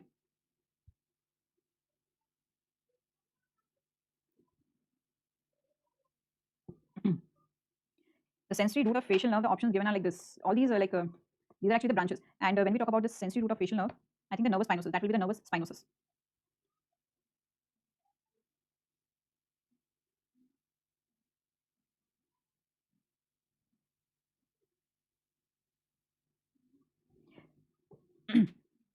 See, Prerna, I feel that these options are not correct because they should have given nervus intermedius, because for the sensory root of facial nerve, either we use the word as Risberg's nerve or it can be termed as nervus intermedius. You are saying that how we will know if it is right or the left tract. In the question, it said left side. See, when we are talking about this left side or the right side, so for that you should be knowing this tract over here. I will just come over here to this tract again. Now, if you see this tract over here, let us see. Now, for this tract, whenever we're talking about this visual pathway, if I say that this is the eyeball over here, this is the eyeball over here. Now, what will be our vision? Vision is like if I say this is a vision for this eyeball and this is a vision of this eyeball. Now, the fibers which are responsible for our outer vision, that is the temporal vision. These fibers are the inner fibers. Okay, these fibers are the inner fibers. And the fibers which are responsible for inner vision, these are the outer fibers. So this is the opposite. The vision which is towards the nose, it is carried by these outer fibers. That is the fibers which are towards the outer side of the retina. And the vision which is towards the outer side, it is carried by the inner fibers. So this is opposite. Now, if I talk about the fibers, so these are the fibers which are going from the inner side, right? And they cross the midline like this. Similarly, over here, these fibers, they're going from here and they cross the midline over here. The outer fibers, they go uncrossed. These are the outer fibers which remain uncrossed. This one also is the outermost fibers. Okay, this one is the outermost fibers. Just wait a minute, let me see it again. What I have. Okay, so this is what is I have just told, understood. First thing I have told you regarding the vision. This is the eyeball over here, and when we talk about the vision, so if we talk about the vision on this outer side, it is carried by the inner fibers of retina. If I talk about the vision of the inner side, it is carried by the outer fibers. Then we have seen over here the inner fibers, they cross the midline and they further go, but the outer fibers, they remain uncrossed and then they further run forwards. Now, if we say lesion, like for example, we have talked about the lesion at this level, the lesion at the level of this, not at this optic nerve. Let us talk about the lesion at the level of this optic tract. Okay, the lesion which is at the level of optic tract, which we have mentioned over here. If I say in this question it is written as right tract, so if I say this is the right side tract, so this will be the right side and this will be the left side. So if the lesion is of the right optic tract, so what will happen? You can see these red colored fibers are affected. These red colored fibers, they are going to the right side of the eyeball, but they are responsible for the vision of the inner aspect. So the how will be the loss will be there, the visual loss. If you see the visual loss will be on this side. This is for the red colored fibers which are running through it. The red colored fibers, they are going and then they carry the, they are responsible for the vision on the nasal side. This is for the right eye. This is for the right eye. Now for the left eye, if I say for the left eye, the black colored fibers, they are going, and these black fibers, if you see, they are responsible for the outer side vision, and this outer side vision is lost. Okay, this outer side vision is lost. Now if you see for the both eyes, the visual loss is towards which side? It is towards the left side. So this is the thing which they have written over here, that there is loss of vision on the left side field of both eyes. So this is the left side field of both eyes, and in that case this right tract is involved. Okay, so I hope that you have understood this point by now. So this is about this cranial nerves over here, and we have finished with all these components over here. Now I will just mention a few other points, the other miscellaneous points. Now the miscellaneous points, these are the points which are related to upper limb or the lower limb or other portions. Now when we talk about these miscellaneous points for the upper limb, like for the upper limb, we should be knowing about the various injuries or deformities. What are the deformities over here? Now one is the brachial plexus. When we talk about the brachial plexus, it is having two deformities or the palsies. One palsy is Erb's palsy, another is the Klumpke's palsy. Now when we talk about this Erb's palsy, in this the deformity is policeman tip deformity or waiter tip deformity. Now in this deformity, what is actually there? The Erb's palsy, it is due to the involvement of upper trunk of brachial plexus. The nerve roots which are involved is C5, C6, and it leads to the deformity waiter tip or policeman tip deformity. If I talk about Klumpke's, it is involving the lower trunk. It involves the lower trunk of the brachial plexus. The CH-T1 fibers, they are involved, and the deformity which is seen over here is the claw hand. Now another deformities or another clinical aspect over here in the upper limb is, one is winging of scapula, which is due to the involvement of long thoracic nerve. Okay, it is due to the involvement of long thoracic nerve. Then if we talk about the wrist drop, the wrist drop is like this. It is due to the involvement of the radial nerve. For the claw hand which we have mentioned above, either it is seen in the Klumpke's palsy, or we also say if specifically they ask you a nerve, then the nerve is ulnar nerve. Okay, that will be the ulnar nerve. When we talk about the median nerve injury, it is associated with these three deformities, that is ape thumb deformity, pointing index, benediction deformity. All these three deformities, they are associated with median nerve injury. Then we are having the syndromes. This is carpal tunnel syndrome, which is due to the compression of a nerve, that is median nerve compression. Then there are some named muscles over here, and when we are talking about these named muscles, one is this boxer's muscle. One is this boxer's muscle, which is the serratus anterior, and the climber's muscle, which is the latissimus dorsi. It is the latissimus dorsi. Then apart from this, we have an important vein over here, which is median cubital vein. It is a vein which is over here, and we say this is the vein which is most commonly used to take the blood samples, or over here you give the intravenous drugs. So it is a median cubital vein, which is very important over here. Then there are specific names which are given to the ulnar and this median nerve. The ulnar nerve is known as musician nerve. The median nerve is known as laborer's nerve. Then apart from this, we say cephalic vein. It is present in the deltopectoral groove. The deltopectoral groove is present over here. Then when we are talking about the abduction at the shoulder joint, for this we say what are the muscles. The four muscles which are responsible for it is supraspinatus, deltoid, serratus anterior, and trapezius. These are the four muscles which are responsible for this movement. Now coming to this next portion, the thorax. Over here, these components which are related to the heart, they are very, very important. Now over here,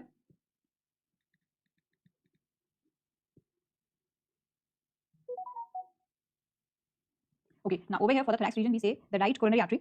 What is the origin? The right coronary artery takes origin from, it arises from anterior aortic sinus. And if I talk about the left coronary artery, it arises from left posterior aortic sinus. So the anterior aortic sinus, it gives origin to right coronary artery.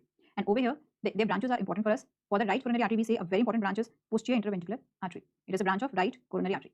And if I talk about anterior interventricular artery, which is also known as left anterior descending artery, then this is a branch of left coronary artery. This is a branch of left coronary artery.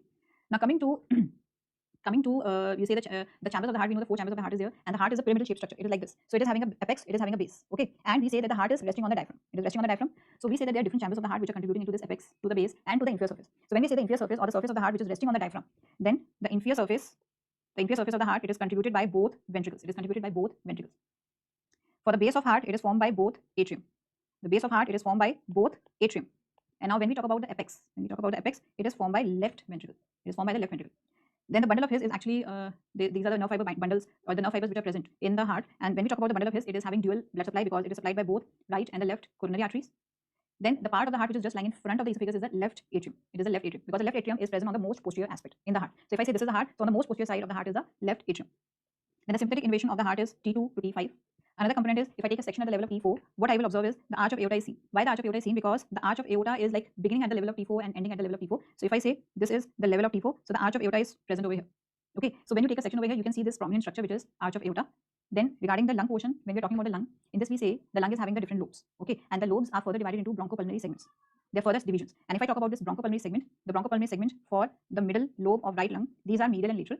And if I talk specifically that in bronchopulmonary segment, which structure runs in the intersegmental plane, then that is the pulmonary vein. So that means if one segment is like this, another segment is like this, the structure which is running between the two segments, that is the pulmonary vein.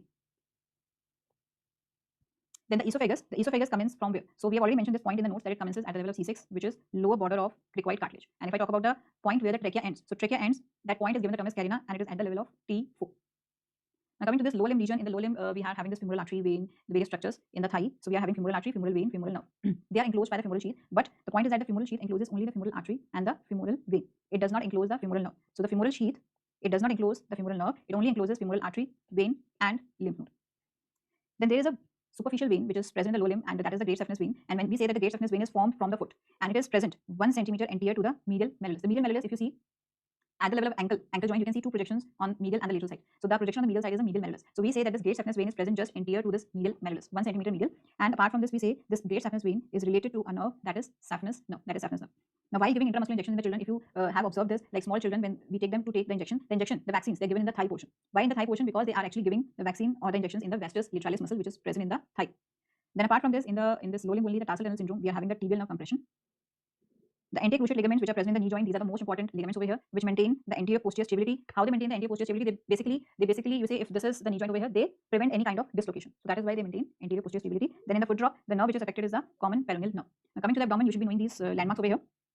When we talk about the abdomen over here, the duct of Bellini, it is present in kidney, Brunner's gland in the duodenum, Peyer's patch in ileum, space of Dissay in the liver, red pulp, white pulp, Billroth cords, it is present in the spleen. Then the liver is having 8 poignard segments and the kidney is divided into 9 segments. So this is regarding the various miscellaneous points over here. So we have finished with this anatomy portion over here, and if there's any doubt, you can always ask that doubt. Prerna, regarding this nerve which you are saying, sensory root of facial nerve, it should have given nervus intermedius, what I feel, because like nervus intermedius is the answer, or if it has written nerve to Resberg, that will be an answer. Because the rest of the branches, the chorda tympani, greater petrosal nerve, they are coming from the nerve itself as a whole, and lesser petrosal nerve, it comes from the tympanic plexus. The nervus intermedius is the one which we can say it is for this. I will just go back over here. The Resberg nerve or the sensory root of facial nerve, you can mention over here, it is nervus intermedius. The nervus intermedius is the one which is also known as nerve to Resberg or sensory root of the facial nerve. So this was regarding the anatomy portion. We are finished with this anatomy portion, and in the end, I would like to say that best of luck to all of you. Keep working hard and keep revising. That is the main thing. Whatever important points we have mentioned over here, whatever images we have seen, and whatever mnemonics we have used, please revise it again and again. Okay, please revise it again and again. The mnemonics, it will be really helpful to remember these questions, because in the end, what matters is when you go to the exam hall, if you are able to answer or not, that really matters. If you answer it with the help of the mnemonics, then also it will be correct, right? So the mnemonics is basically supplementing your learning power. So with the help of the mnemonics, with the help of the images, with the help of the schematic diagrams which we have used, you can remember more of anatomy. I know anatomy is a volatile subject. Not only anatomy, all the subjects are volatile till you study it again and again. So you have to revise it again and again. So keep revising, and best of luck for your exams. Any doubt is there, you can ask me later on also. So bye to all of you. Bye to all of you. If there is any doubt, you can ask it. Okay, I'm just finishing the session over here. So bye to all of you and best of luck again. I'm just finishing the session over here.